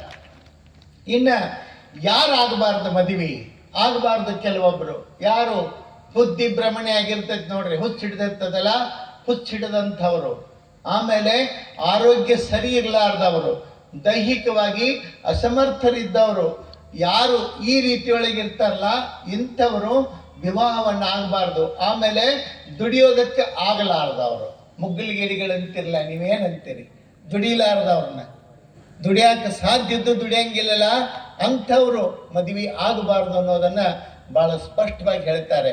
ಆ ಕಾರಣಕ್ಕೆ ಮತ್ತೆ ವೈರಾಗ್ಯದತ್ತ ಹಂಬಲ ಇರುವವರು, ಆಧ್ಯಾತ್ಮ ವೈರಾಗ್ಯದತ್ತ ಹಂಬಲ ಇರುವವರು ಮದುವೆಯನ್ನ ಆಗಬಾರದು ಅಂತ ಹೇಳಿ ಬಹಳ ಸ್ಪಷ್ಟವಾಗಿ ಹೇಳ್ತಾರೆ. ಇಲ್ಲಿ ವಿವಾಹ ಬಂಧನ ಅನ್ನೋದು ನೋಡ್ರಿ, ನಮ್ಮ ಪಕ್ಕದ ಮನೆಯ ಫ್ಯಾಮಿಲಿ, ಒಂದ್ ಕಡೆಗೆ ಎಚ್ ದುಂಡಿರಾಜ್ ಬರೀತಾರೆ, ನಮ್ಮ ಪಕ್ಕದ ಮನೆಯ ಫ್ಯಾಮಿಲಿ ಒಂದು ಹುಲಿ ಒಂದು ಎಲಿ ಅಂತ. ಪಕ್ಕದ ಮನೆಗೆ ಒಂದು ಫ್ಯಾಮಿಲಿ ಅದ, ಆ ಫ್ಯಾಮಿಲಿ ಒಳಗೆ ಒಂದು ಹುಲಿ ಒಂದು ಇಲಿ, ಯಾವುದು ಹುಲಿ ಅಂತನೂ ಹೇಳಿಲ್ಲ, ಯಾವುದು ಇಲಿ ಅಂತನೂ ಹೇಳಿಲ್ಲ, ಯಾರ್ಯಾರು ಹೆಂಗೈತೆ ಹೆಂಗಂಗೆ ತಿಳ್ಕೊಂಡ್ಬಿಟ್ರೆ ಮುಗಿದೋಗ್ಬಿಡುತ್ತದ.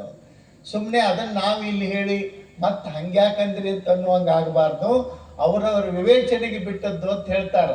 ಹಂಗ ಇಲ್ಲಿ ವಿವಾಹ ಬಂಧನ ಅನ್ನೋದು, ವಿವಾಹ ಬಾಂಧವ್ಯ ಅನ್ನೋದು ನೋಡ್ರಿ, ನೀವು ಬಹಳಷ್ಟು ಸಲ ಮದುವೆಯನ್ನ ಕುರಿತಾಗಿ, ಮದುವೆಯನ್ನ ಆಗುವಂಥವರಿಗೂ ಏನು ಅನ್ನೋದು ಗೊತ್ತಿರುವುದಿಲ್ಲ, ಮದುವೆ ಮಾಡ್ಕೊಳ್ಳೋರಿಗೂ ಏನು ಅನ್ನೋದು ಗೊತ್ತಿರೋದಿಲ್ಲ.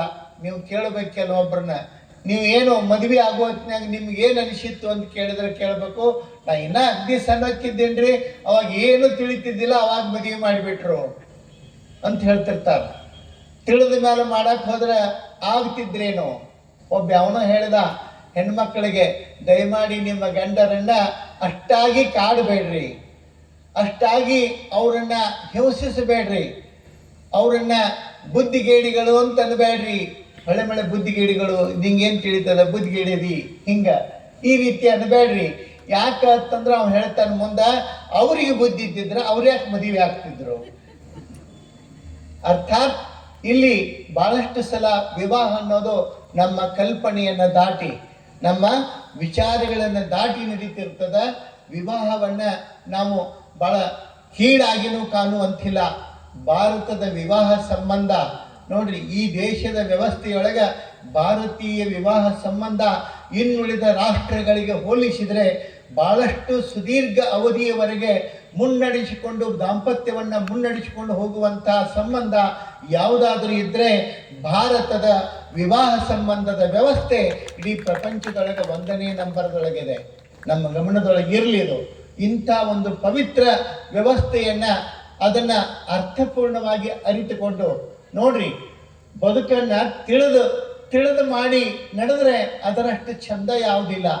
ಬಹಳ ಸಲ ಒಬ್ಬೊಬ್ರು ಹೇಳ್ತಿರ್ತಾರೆ, ಏನು ಸಂಸಾರ ಅಂದ್ರೆ ಏನು, ಅದನ್ನ ತಿಳ್ಕೊಂಡು ಒಗದಾಡಿ ಮಾಡೋದಂತ, ಒಗದಾಡಿ ಒದ್ದಾಡಿ ಮಾಡಕ್ಕದೇನು ಫುಟ್ಬಾಲು ಏನು, ಅದು ಒಗದಾಡಿ ಏನು ಮಾಡೋದು, ಒಗದಾಡಿ ಮಾಡೋದಲ್ಲ, ತಿಳಿದು ನಡೆಯುವಂಥದ್ದು. ಹೆಂಡತಿಯನ್ನ ಅರ್ಥ ಮಾಡಿಕೊಂಡ ಗಂಡನನ್ನ ಅರ್ಥ ಮಾಡಿಕೊಂಡ ಹೆಂಡತಿ ಇದ್ರೆ ಬಹುಶಃ ಆ ಮನೆಯಷ್ಟು ಒಳ್ಳೆಯದಾದ ಮನೆಯನ್ನ ನೀವು ಮತ್ತೆಲ್ಲಿಯೂ ಹುಡುಕಬೇಕಾಗಿಲ್ಲ. ಬದುಕನ್ನ ತಿಳಿದು ನಡೆಯುವಂತಹ ರೀತಿಯೊಳಗಿದ್ರೆ ಆ ವಿವಾಹ ಸಂಬಂಧ ಸಾರ್ಥಕನಿಸಿಕೊಳ್ಳುತ್ತದೆ. ಮಾಡಿಕೊಂಡ ಗಂಡತಿಗೆ ನೆಮ್ಮದಿಯ ನೀಡುತ್ತಾ ಮಡದಿಗಾಗಿ ಮನ ಮೀಸಲಾಗಿರಬೇಕ. ತಿಳಿದು ಗಂಡತಿಗೆ ಪಡೆಯುವುದ್ಯಾಕ, ತವರಿನಿಂದ ತರಲೆಂದು ಬಯಸುವುದ್ಯಾಕ. ತರವಲ್ಲ ನಿನ ನಡತೆ ಈ ಜೀವನಕ ಮನೆಯಾಗ ಗಂಡ ಹೆಂಡತಿ ಮನಿಯಾಗ ಗಂಡಾಗಿರ್ತಿ ನಗು ನಗುತ್ತ ಚಂದಾಗಿ ಒಂದಾಗಿ ಕೂಡಿರಬೇಕ ನಿಮ್ಮಯ ನಗು ಜೀವನ ನಿಮ್ಮಯ ನಗು ಜೀವನ ನೆರೆಮನೆಯವರು ನೋಡಿ ನೋಡಿ ಎಲ್ಲ ಜನ ಕಲಿಯಬೇಕ ಊರ ಜನರೆಲ್ಲ ನಿಮಗ ಹೊಗಳಬೇಕ ನಿಮಗ ಹೊಗಳಬೇಕ ಮನಿಯಾಗ ಗಂಡಾಗೆಳ್ತಿ ಮನಿಯಾಗ ಗಂಡಾಗೆಳ್ತಿ ನಗು ನಗುತ್ತ ಚಂದಾಗಿ ಒಂದಾಗಿ ಚಂದಾಗಿ ಒಂದಾಗಿ ಒಂದಾಗಿ ಚಂದಾಗಿ ಕೂಡಿರಬೇಕ ನಿಮ್ಮಯ ನಗು ಜೀವನ ನೆರೆಮನೆಯವರು ನೋಡಿ ನೋಡಿ ಎಲ್ಲ ಜನ ಕಲಿಯಬೇಕ ಊರ ಜನರೆಲ್ಲ ನಿಮಗ ಹೊಗಳಬೇಕ ನಿಮಗ ಹೊಗಳಬೇಕ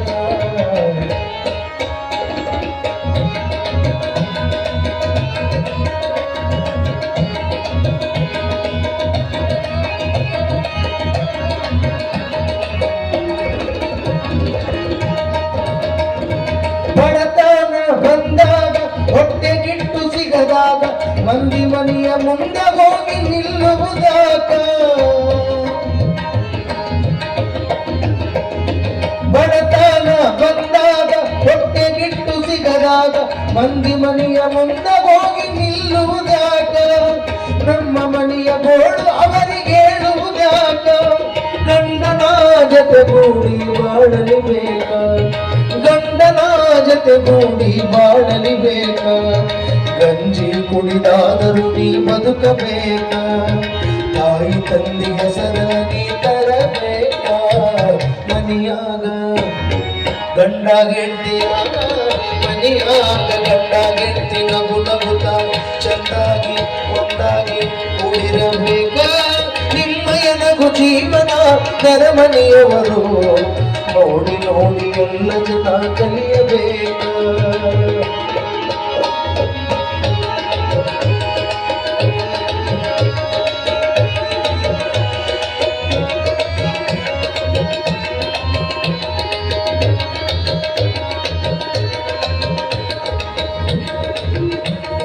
ಮಾಡಿಕೊಂಡ ಹೆಂಡತಿಗೆ ನೆಮ್ಮದಿಯ ನೀಡುತ್ತ ಮಡದಿಗಾಗಿ ಮನವೀಸಲಾಗಿರಬೇಕ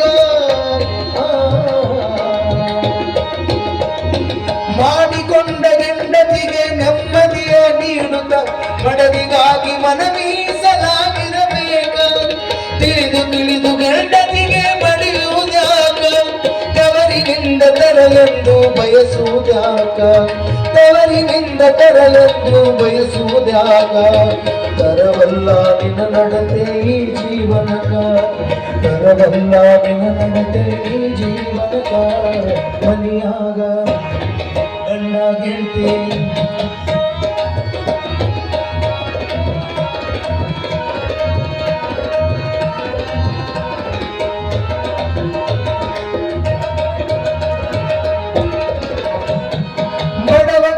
ದುಡಿದು ತಂದು ತಂದು ಕೊಟ್ಟರು ಹುಚ್ಚಿ ಅಂಗ ಭವಳಿ ಬಂದ ಮಾಡತಿಯಾಕ ದುರ್ಗಿಯಂತೆ ಕದನ ಮಾಡತಿಯಾಕ ಬಾಳು ಬಂಡಿನ ಗುಣಗುತ ಸಾಗಲಿಬೇಕ ಬಾಳು ಬಂಡಿನ ಗುಣಗುತ ಸಾಗಲಿಬೇಕ ಬದುಕಿನಲ್ಲಿ ನಿಜದ ಸ್ವರ್ಗ ಕಾಣಲಿಬೇಕ ಬದುಕಿನಲ್ಲಿ ನಿಜದ ಸ್ವರ್ಗ ಕಾಣಲಿಬೇಕ ಚಂದಾಗಿ ಸಂಸಾರ ಮಾಡಬೇಕ ಮನಿಯಾಗ ಗಂಡಾಗೆಳ್ತಿ ಮನಿಯಾಗ ಗಂಡಾಗೆಳ್ತಿ ನಗು ನಗುತ್ತ ಚಂದಾಗಿ ಒಂದಾಗಿ ಚಂದಾಗಿ ಒಂದಾಗಿ ಒಂದಾಗಿ ಚಂದಾಗಿ ಕೂಡಿರಬೇಕ ನಿಮ್ಮಯ ನಗು ಜೀವನ ನೆರೆಮನೆಯವರು ನೋಡಿ ನೋಡಿ ಎಲ್ಲ ಜನ ಕಲಿಯಬೇಕ ಊರ ಜನರೆಲ್ಲ ನಿಮಗ ಹೊಗಳಬೇಕ ಊರ ಜನರೆಲ್ಲ ನಿಮಗ ಹೊಗಳಬೇಕ ನಿಮಗ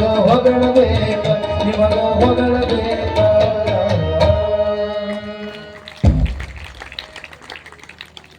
ಜಾನಪದದ ಗರತಿ ಹೇಳ್ತಾಳೆ, ಜಾನಿ ನನ್ನ ಮಗಳನ್ನ ಯಾರಿಗೆ ಕೊಡಲೆವ್ವ, ಊರ ಮುಂದಿನ ಕ್ವಾಟಿಯ ಮ್ಯಾಲಿರುವ ಗೊರವಾಗ, ಊರ ಮುಂದಿರುವ ಕ್ವಾಟಿಯ ಮ್ಯಾಲಿರುವ ಕೊರವಾಗ ಕೊಟ್ಟಾರ, ಕಸಬರಿಗೆ ಚಿಂತೆ ನನಗಿಲ್ಲ. ಮಗಳನ್ನ ಜಾನಿ ನನ್ನ ಮಗಳನ್ನ ಯಾರಿಗೆ ಕೊಡಲೆವ್ವ, ನನ್ನ ಮಗಳು ಬಹಳ ಶಾಣ್ಯಾಳ, ಬಹಳ ಚಂದದಾಳ, ಯಾರಿಗೆ ಕೊಡಬೇಕು? ಬಹುಶಃ ಹೆಣ್ಣು ಹೆತ್ತವರಿಗೆ ಈ ಪ್ರಶ್ನೆ ಕಾಡ್ತದ.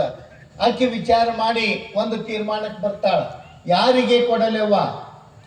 ಯಾರು ಎಂಥವನಿಗೆ ಕೊಡಬೇಕು ಅಂತಂದ್ರೆ, ಊರ ಮುಂದಿರುವ ಕ್ವಾಟಿಯ ಮ್ಯಾಲಿರುವ ಕೊರವಾಗ ಕೊಟ್ಟರ ಕಸಬರಿಗೆ ಚಿಂತೆ ನನಗಿಲ್ಲ. ಅಂದ್ರೆ ಕಾಯಂ ಕಸಬರಿಗೆ ಸಿಗ್ತಾವ, ಆಕಿಗೆ ಅವನಿಗೆ ಕೊಟ್ಟರ ಮಗಳನ್ನ. ಹಂಗಲ್ಲ, ಅದರ ಅರ್ಥ ಒಂದು ಅನುಭವದ ಸಂದೇಶ ಈ ಜಾನಪದದೊಳಗದ. ಜಾನೆ ನನ್ನ ಮಗಳನ್ನ ಯಾರಿಗೆ ಕೊಡಲಿವ ಅಂತಂದ್ರೆ, ಜಾನೆ ನನ್ನ ಮಗಳು ಅಂದ್ರೆ ಯಾರು? ಮನಸ್ಸನ್ನ ಕುರಿತು ಹೇಳ್ತಾಳೆ. ಜಾನೆ ನನ್ನ ಮಗಳನ್ನ ಯಾರಿಗೆ ಕೊಡಲೆವ್ವ? ನನ್ನ ಮನಸ್ಸನ್ನ ಯಾರಿಗೆ ಕೊಡ್ಲಿ?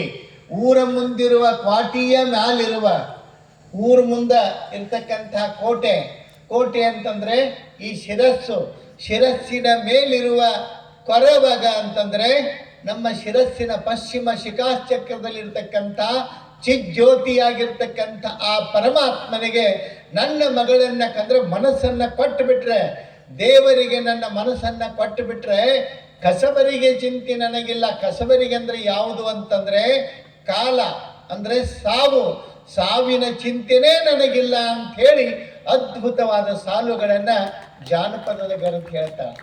ನೋಡ್ರಿ, ಮಗಳನ್ನ ಮನಸ್ಸಿಗೆ ಹೋಲಿಸಿ ನನ್ನ ಮನಸ್ಸನ್ನ ಯಾರಿಗೆ ಕೊಡಬೇಕು? ಮನಸ್ಸನ್ನ ಯಾರಿಗೋ ಕೊಟ್ಟು ಮರುಗುವಂಥದ್ದಲ್ಲ, ಮನಸ್ಸನ್ನ ದೇವರಿಗೆ ನೈವೇದ್ಯ ಮಾಡಿ ದೇವರ ಪಾದಕ್ಕೆ ಎಡೆ ಮಾಡಿ ಬದುಕಿದರೆ ಸಾವಿನ ಚಿಂತೆ ನಮಗಿಲ್ಲ, ಸಾವಿನ ಭಯಾನ ಇರುವುದಿಲ್ಲ. ಅಂಥ ರೀತಿಯೊಳಗ ನನ್ನ ಬದುಕು ಆಗಬೇಕು ಅಂತ ಹೇಳಿ ಜಾನಪದದ ಗರತಿ ಬಯಸ್ತಾಳೆ. ಬಹುಶಃ ಯಾವ ರೀತಿಯೊಳಗ ತಾಯಿ ತನ್ನ ಮಗಳನ್ನ ಕೊಡಬೇಕಂತ ಬಯಸ್ತಾಳೋ ಅದೇ ರೀತಿಯೊಳಗ ಮತ್ತೊಬ್ಬ ತಾಯಿ ತನ್ನ ಮನೆಗೆ ಎಂಥ ಮಗಳು ಬರಬೇಕು, ಎಂತಕ್ಕೆ ಬರಬೇಕು ಅಂತ ಆಕೆನೂ ಬಯಸ್ತಿರ್ತಾಳ. ಮತ್ತು ಹೋದವರು ಸಹಿತ ಭಾಳ ಚಂದ ತಿಳ್ಕೊಂಡು ನಡಿಬೇಕು. ಅದ್ರಾಗ ಈಗ ಸದ್ಯದ ಮಟ್ಟಿಗೆ ಭಾಳ ಅಂದ್ರೆ ಭಾಳ ಶಾನ್ಯರಾಗ್ಯಾರ ನಮ್ಮ ಹೆಣ್ಣು ಹುಡುಗರು. ಮೊದ್ಲಿನ ಗತೆ ಹಂಗಿಲ್ಲ, ಹೆಂಗೆ ಬದುಕಬೇಕು, ಹೆಂಗೆ ತಿಳಿದು ನಡಿಬೇಕು ಅನ್ನುವಂಥದ್ದನ್ನ ಕಲ್ಕೊಂಡು ನಡೀತಕ್ಕಂಥದ್ದನ್ನ ಕಾಣ್ತೀವಿ ನಾವು. ನೋಡ್ರಿ ನೀವು, ಒಂದು ಮನೆಗೆ ಹೆಣ್ಮಗಳು ಸೊಸಿ ಹೋದಳಂತ ಮದುವೆಯಾಗಿ ಹೋದ ಮೇಲೆ ಅತ್ತಿ ಈಟಕ ತೊಂದರೆ ಕೊಡ್ತಿದ್ದಳು ಆಕೆಗೆ. ಮೇಲೆ ಏನ್ರ ಚುಚ್ಚು ಮಾತಾಡ್ತಿದ್ದಳು. ಆದ್ರೆ ಸೊಸಿ ಬೆರಿಕಿದ್ದಳು, ಆಕೆನ ಹಂಗಂಗ ರಮಿಸ್ಕೊಂತ ಹೊಕ್ಕಿದ್ದಳು. ಏನಾಯ್ತು? ಎಲ್ಲಾ ಕಡೆಗೆ ಎಲ್ಲಿ ಅತ್ತಿ ಹೊಕ್ಕಾಳ ಒಂದು ಕಡೆಗೆ ಆಕೆನ ಕರ್ಕೊಂಡು ಹಿಂಗೆ ಕಾರ್ಯಕ್ರಮಕ್ಕೆ ಬಂದಿಳು, ಪ್ರವಚನ ಕಾರ್ಯಕ್ರಮಕ್ಕೆ. ಎಲ್ಲ ಕುರ್ಚಿ ಫುಲ್ ಆಗಿದ್ದು. ಎಲ್ಲಿದೋ ಕುರ್ಚಿ ತಂದ ಆ ಕುರ್ಚಿ ಹಾಕಿಟ್ಟು ಆಕೆನ ಕುಂದರಿಸಿ ಈಕೆ ಮಗ್ಗಲ್ ನಿಂತಳು, ತೆಳಗ್ ಕೂತಳು. ಎಲ್ಲರಿಗೂ ಭಾಳ ಆಶ್ಚರ್ಯ ಆಯ್ತು. ಏನವ ನಿನ್ನ ಸಸಿ ಬಂಗಾರದಂತಕ್ಕಿ ಎಷ್ಟು ಕಾಳಜಿ ಅದಾಳ, ಇರ್ಲಾರ್ದ ಕುರ್ಚಿ ಇರ್ಲಿಲ್ಲ ಕುರ್ಚಿ ತಂದು ನಿನ್ನ ಕುಂಡ್ರಿಸಿ ತೆಳಗ್ ಕೂತಾಳಂದ್ರ ನಿನ್ನ ಮ್ಯಾಲೆ ಎಷ್ಟು ಪ್ರೀತಿ ಅದಾಳ. ಆಕೆ ಎದಕ್ಕೆ ತಂದು ಇಟ್ಕೊಂಡು ಕೂತೇಳಂದ್ರ ಆಕೆ ಉಟ್ಕೊಂಡು ಬಂದ್ರೆ ಸೀರೆ ಈಕಿದಿತ್ತದ. ಆಕೆ ಅತ್ತಿನ ಕಾಳಜಿ ಮಾಡ್ತಿದ್ದಿಲ್ಲ, ಸೀರೆ ಕಾಳಜಿ ಮಾಡ್ತಿದ್ದಳು. ನನ್ನ ಸೀರೆ ಉಟ್ಕೊಂಡು ಅತ್ತಿ ಎಲ್ಲಾರ ಕೂತಳಂದ್ರೆ ಹೊಲಸಾಗೋದು ನನ್ನ ಸೀರ್ಲ, ಅದಕ್ಕೆ ಅಷ್ಟು ಕಾಳಜಿ ಮಾಡ್ತಾಳೆ. ಹಿಂಗ ಅಷ್ಟೇ ಬರೀಕ್ ಎಲ್ಲರೂ ಅಂತಿದ್ರು. ಆದ್ರೆ ಅತ್ತಿಗೆ ಗೊತ್ತಿತ್ತು ಯಾಕೆ ಕಾಳಜಿ ಮಾಡ್ತಾಳ ಅನ್ನೋದು. ಅವಾಗ ಕೆನ್ನಕ್ಕೆಂತ ನಿಮಗೆ ಎಷ್ಟು ತಿಳಿದತಿ, ನಿಮಗೆ ಎಷ್ಟು ಕಂಡೈತಿ ಅಷ್ಟು ಮಾತಾಡ್ತೀರಿ, ಕಾಣ್ಲಾರ್ದ ನನಗೆ ಗೊತ್ತೈತಿ ಅಂತ ಹೇಳ್ತಿದ್ದಳತ್ತ. ಹಂಗ ಇಲ್ಲಿ ಬದುಕಿನೊಳಗ, ಪ್ರಪಂಚದೊಳಗ, ಮನೆಯೊಳಗ ಹೊಂದಾಣಿಕೆ ಅನ್ನುವಂಥದ್ದು, ಒಬ್ಬರಿಗೊಬ್ಬರು ಪರಸ್ಪರ ತಿಳುವಳಿಕೆ ಅನ್ನುವಂಥದ್ದು ಬಹಳ ಮುಖ್ಯ ಇರ್ತದ. ಬಸವಣ್ಣನವರ ಮನೆಗೆ ನೋಡ್ರಿ, ನೀಲಾಂಬಿಕೆ ಸತಿಯಾಗಿ ಬರ್ತಾಳೆ. ಕೇವಲ ಮನೆಗೆ ಸೊಸೆಯಾಗಿ ಬರೋದಲ್ಲ, ಮನಸ್ಸಿನಲ್ಲಿ ಬಸವಣ್ಣನವರ ವಿಚಾರದೊಂದಿಗೆ ಹೇಳ್ತಾರೆ. ಗಂಗಾಂಬಿಕೆ ಬಸವಣ್ಣನವರ ಆಚಾರ ಪತ್ನಿ ಆದರೆ ನೀಲಾಂಬಿಕೆ ಬಸವಣ್ಣನವರ ವಿಚಾರ ಪತ್ನಿಯಾಗಿ ಅವರ ಜೊತೆಗೆ ಬದುಕ್ತಾಳೆ ಅನ್ನುವಂಥದ್ದು ಎಷ್ಟು ಅದ್ಭುತವಾದ ಜೀವನ. ಒಂದು ಬಹಳ ದೊಡ್ಡ ಸಂದೇಶವನ್ನು ಏನು ಕೊಡ್ತಾರೆ ಅಂತಂದ್ರೆ, ಬಸವಣ್ಣನವರ ಈ ಪ್ರಕರಣದಿಂದ, ಈ ಘಟನೆಯಿಂದ ನಾವು ಏನು ತಿಳ್ಕೋಬೇಕು ಅಂತಂದ್ರೆ, ಆಧ್ಯಾತ್ಮವನ್ನ ಸಾಧಿಸಲಿಕ್ಕೆ ಎಲ್ಲವನ್ನ, ಮೊದಲೊಂದು ವ್ಯವಸ್ಥೆ ಇತ್ತು, ಎಲ್ಲವನ್ನ ಬಿಟ್ಟು ತ್ಯಾಗ ಮಾಡಿದ ಸನ್ಯಾಸಿಗಳ ಮಾತ್ರ ಆಧ್ಯಾತ್ಮದವನ್ನ ಸಾಧಿಸಬಲ್ಲರು, ಅವರಿಂದ ಒಳ್ಳೇದಾಗಬಲ್ಲದು ಅನ್ನುವಂಥದ್ದು ಒಂದು ಸಂದೇಶ ಇತ್ತು ಮೊದಲ ಬಸವ ಪೂರ್ವದೊಳಗ. ಅದನ್ನ ತೆಗೆದು ಹಾಕಿ ಮದುವೆಯಾಗಿ ಸಂಸಾರಿಯಾದರೂ ಸಹಿತ ಯಾವ ರೀತಿಯೊಳಗ ಸಮಾಜದೊಳಗೆ ಬದುಕಬಲ್ಲರು ನಿಜವಾಗ್ಲೂ ಸಹಿತ ನೋಡ್ರಿ, ಬಸವಣ್ಣ ಮದುವೆಯಾದರೂ ಸಹಿತ ವಿರಕ್ತನಾಗಿ ಬ್ರಹ್ಮಚಾರಿಯಾಗಿ ಬದುಕಿ ಬಸವಣ್ಣ ಎಷ್ಟು ಅದ್ಭುತವಾದ ಸಂದೇಶವನ್ನು ಕೊಡ್ತಾನೆ ಅಂತಂದ್ರೆ, ಆಧ್ಯಾತ್ಮಿಕ ಸನ್ಯಾಸ ಒಂದೇ ಕಾರಣ ಅಲ್ಲ, ಸನ್ಯಾಸ ಮುಖ್ಯ ಅಲ್ಲ, ಮನಸ್ಸು ಒಳ್ಳೆಯದಾಗಿದ್ರೆ, ಮನಸ್ಸು ಸಾತ್ವಿಕ ನಡೆಯೊಳಗಿದ್ರೆ ಅವನು ಸನ್ಯಾಸಿಗಿಂತ ಶ್ರೇಷ್ಠ ಅನ್ನೋದನ್ನ ಬಸವಣ್ಣನವರ ಬದುಕಿನೊಳಗೆ ನಾವು ಕಾಣೋದಕ್ಕೆ ಸಾಧ್ಯ ಇದೆ. ನೋಡ್ರಿ, ನೀವು ಸಂಸಾರದಿಂದ ಸದ್ಗತಿ ಉಂಟು ಕೇಳ್ಮಗಣೆ, ಹಿಂದೆ ಬಸವಾದಿ ಪ್ರಮಥರಿಗಿದ್ದಿಲ್ಲವೇ? ಇವತ್ತ ಮೋಕ್ಷ ಯಾರು ಆಧ್ಯಾತ್ಮವನ್ನು ಸಾಧಿಸ್ತಾರ, ಸನ್ಯಾಸಿಗಳಾಗಿ ಉಳಿತಾರ, ಅವ್ರಿಗೆ ಅಷ್ಟೇ ಮೋಕ್ಷ ಅಂತಂದ್ರೆ ಇನ್ನುಳಿದವರೆಲ್ಲ ಎಲ್ಲಿಗೆ ಹೋಗ್ತಿದ್ರು? ಅಂಥದ್ದನ್ನ ಅರ್ಥೈಸ್ಕೊಂಡು ತಿಳ್ಕೊಂಡು ಎಷ್ಟು ಅದ್ಭುತವಾಗಿ ಬಸವಣ್ಣ ಅವ್ರು ಹೇಳ್ತಾರೆ. ಇಲ್ಲಿ ಆಧ್ಯಾತ್ಮದ ಜೊತೆಗೆ ಅನುಭವದ ಜೊತೆಗೆ ಬಸವಣ್ಣನವರಿಗೆ ಏನಾಗಬೇಕಾಗಿದೆ? ಸಮಾಜದ ಪರಿವರ್ತನೆ, ಸಮಾಜದೊಳಗ ಬದಲಾವಣೆಯನ್ನು ತರುವಂತಹ ಬಹಳ ದೊಡ್ಡ ಕೆಲಸವನ್ನ ಬಸವಾದಿ ಪ್ರಮುಖರು ಮಾಡ್ತಾರೆ. ಆ ಹಿನ್ನೆಲೆಯಲ್ಲಿ ವಿವಾಹವನ್ನ ಆಗತಕ್ಕಂಥ ಸಂದರ್ಭ, ವಿವಾಹವನ್ನ ಮಾಡಿಕೊಳ್ಬೇಕಾದಂಥ ಅನಿವಾರ್ಯತೆಯಲ್ಲಿ ಬಸವಣ್ಣ ಅದನ್ನು ಒಪ್ಪಿಕೊಂಡ್ರು ಸಹಿತ ಅದನ್ನು ಎಷ್ಟು ತೂಕಬದ್ಧವಾಗಿ ನ್ಯಾಯಬದ್ಧವಾಗಿ ನಿರ್ವಹಿಸ್ತಾರೆ ಅಂತಂದ್ರೆ, ಎಲ್ಲಿಗೂ ವಂಚನೆ ಇಲ್ಲಾರ್ದೆ ಯಾರಿಗೂ ನೋವಾಗದ ರೀತಿಯೊಳಗ ಬದುಕನ್ನ ಮಾಡ್ತಾ ಮಂಗಳವೇಡದ ವ್ಯವಸ್ಥೆಯನ್ನ ಸರಿದಾರಿಗೆ ತಂದು, ಮಂಗಳವೇಡ ಎಲ್ಲ ರಾಜ್ಯದೊಳಗ, ಎಲ್ಲ ಪರಿಸರದ ರಾಜ್ಯದೊಳಗ ಮಂಗಳವೇಡ ಉತ್ತಮವಾದಂಥ ವ್ಯವಸ್ಥೆಯನ್ನ ಹೊಂದಿ, ಅದು ಎಲ್ಲ ಜನರ ಯೋಗಕ್ಷೇಮವನ್ನ ಹಿತಚಿಂತನೆಯನ್ನ ಬಯಸಿದ್ರೆ ಅದಕ್ಕೆ ಮೂಲ ಸ್ರೋತ್ರವಾಗಿ ನಿಂತಿರ್ತಕ್ಕಂಥವರು ಬಸವಣ್ಣನವರು ಅನ್ನೋದನ್ನ ಇಲ್ಲಿ ನಾವು ಚರಿತ್ರೆ ಮುಖಾಂತರ ತಿಳಿತೀವಿ. ಅದನ್ನ ಒಪ್ಪಿಕೊಂಡು ಬಲದೇವರಸರ ಒಂದು ಆ ಸಂದರ್ಭದೊಳಗ ಬಲದೇವರಸರು ಸಹಿತ ನಿಧನ ಹೊಂದುತ್ತಾರೆ. ಮುಂದಿನ ವ್ಯವಸ್ಥೆ, ಬಲದೇವರಸರು ಯಾವಾಗ ನಿಧನ ಹೊಂದುತ್ತಾರೆ, ನಿಧನರಾದ ನಂತರ ಅವರ ಮಂತ್ರಿಯಾಗಿದ್ರು. ಯಾರ ಮಂತ್ರಿ? ಮಂಗಳವೇಡದ ಬಿಜ್ಜಳನ ಸಾಮಂತನ ಮಂತ್ರಿಯಾಗಿದ್ರಲ್ಲ, ಆ ಬಲದೇವರಸ ಅಲ್ಲಿ ಮರಣ ಹೊಂದಿದ ಮೇಲೆ ಬಸವಣ್ಣನವರು ಆ ಬಲದೇವರಸರ ಮಂತ್ರಿಯ ಸ್ಥಾನವನ್ನ ಬಸವಣ್ಣನವರು ಸ್ವೀಕಾರ ಮಾಡಿ ಅಲ್ಲಿ ಬಸವಣ್ಣನವರು ಮಂತ್ರಿ ಪದವನ್ನ ಸ್ವೀಕರಿಸ್ತಾರೆ. ಇಡೀ ಆ ರಾಜ್ಯದ ವ್ಯವಸ್ಥೆಯನ್ನೇ ಸರಿದಾರಿಗೆ ತಂದು ಮುನ್ನಡೆಸ್ತಾರೆ ಅಂತಕ್ಕಂಥದ್ದನ್ನ ಇಲ್ಲಿ ಚರಿತ್ರೆಯೊಳಗ ಬಹಳ ಅರ್ಥಪೂರ್ಣವಾಗಿ ಹೇಳ್ತಾರೆ. ಬಹುಶಃ ನೀಲಾಂಬಿಕೆಯ ಬದುಕು, ನೀಲಾಂಬಿಕೆಯ ಆಗಮನ ಬಸವಣ್ಣನವರ ಬದುಕಿನೊಳಗ ಹೊಸ ಸಂಚಲನ ಮೂಡಿಸ್ತದ. ನೋಡ್ರಿ, ಹೆಣ್ಣು ಮಕ್ಕಳನ್ನ ಕರಿಬೇಕಾದ್ರೆ ಶ್ರೀಮತಿ ಅಂತ ಕರೀತಾರೆ. ಬರೀತಿರ್ಲ್ರಿ ಪತ್ರಿಕೆ ಒಳಗದು, ಶ್ರೀಮತಿ ಶ್ರೀಮತಿ ಅಂತ ಬರೀತಾರ. ಶ್ರೀಮತಿ, ಮತಿ ಅಂದ್ರೆ ಏನು? ಮತಿ ಅಂದ್ರೆ ಏನು? ಬುದ್ಧಿ, ಬುದ್ಧಿ. ಶ್ರೀಮತಿ ಅಂದ್ರೆ ಸದ್ಬುದ್ಧಿ, ಆಮೇಲೆ ಒಳ್ಳೆಯ ಸಂಪತ್ ಭರಿತ ಬುದ್ಧಿ, ಅಂದ್ರೆ ಬಹಳ ವಿಶಾಲವಾದ ಮನಸ್ಸು ಹೊಂದಿರ್ತಕ್ಕಂಥವಳು, ಹಿಂಗಂತ ಹೇಳಿ ಅದರ ವರ್ಣನೆ ಶ್ರೀಮತಿ ಅಂತ ಬರೀತಾರೆ. ಇವ್ರದ್ದು ಹೇಳಬೇಕಾದ್ರೆ ಪತಿ, ಇವ್ರ ಪತಿ ಅಂದ್ಬಿಟ್ರೆ ಮುಗಿದೋಯ್ತು. ಅಲ್ಲಿ ಶ್ರೀಮತಿ ಅಂತ ಕರೆದ್ರು, ಇವರನ್ನ ಪತಿ ಅಂತ ಕರೆದ್ರು. ಆದ್ರೆ ಅರ್ಥ ಮಾಡಿಕೊಳ್ಬೇಕು, ಎಂಥದ್ದೇ ಪರಿಸ್ಥಿತಿಯೊಳಗ, ಎಂತಹದ್ದೇ ಸಂದರ್ಭದೊಳಗ ಮನೆಯನ್ನ ವಿಚಲಿತವಾಗಗೊಡದೆ, ಮನೆಯ ಯಜಮಾನನ ಮನಸ್ಸು ಕ್ಷುದ್ರವಾಗಲಾರ್ದಂಗೆ ನೋಡಿಕೊಂಡು ಆ ಮನೆಯನ್ನ ಎಂಥದ್ದೇ ಪರಿಸ್ಥಿತಿಯೊಳಗ ಬಿದ್ದು ಹೋಗತಕ್ಕಂಥ ಮನೆಯನ್ನ ಮತ್ತೆ ಕಟ್ಟಿ ನಿಲ್ಲಿಸುವಂತ ತಾಕತ್ತು ಯಾರಿಗಾದ್ರೂ ಇದ್ರೆ ಅದು ಆ ಮನೆ ಹೆಣ್ಣು ಮಗಳಿಗೆ, ಶ್ರೀಮತಿಗೆ ಅನ್ನೋ ಕಾರಣಕ್ಕೆ ಅದನ್ನ ಶ್ರೀಮತಿ ಅಂತ ಕರ್ಕೊಂಡು ಬಂದ್ರು ನಮ್ಮವರು. ಸುಮ್ಮನೆ ಹೇಳಿಲ್ಲ, ಅಲ್ಲಿ ಆ ಶ್ರೀಮತಿ ಅನ್ನುವಲ್ಲಿನೂ ಒಂದು ಅರ್ಥ ಅದ. ಶ್ರೀಮತಿಯಾದರೆ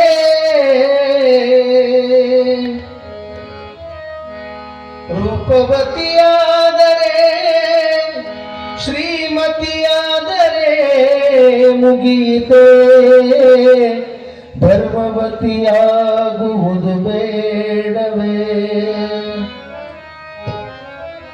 ರೂಪವತಿಯಾದರೆ ರೂಪವತಿಯಾದರೆ ರೂಪವತಿಯಾದರೆ ಮುಗೀತೆ, ಗುಣವತಿಯಾಗುವುದು ಬೇಡವೇ? ಗುಣವತಿಯಾಗುವುದು ಬೇಡವೇ ರೂಪವತಿಯಾದರೆ ರೂಪವತಿಯಾದರೆ ರೂಪವತಿಯಾದರೆ ಮುಗೀತೆ ಗುಣವತಿಯಾಗುವುದು ಬೇಡವೇ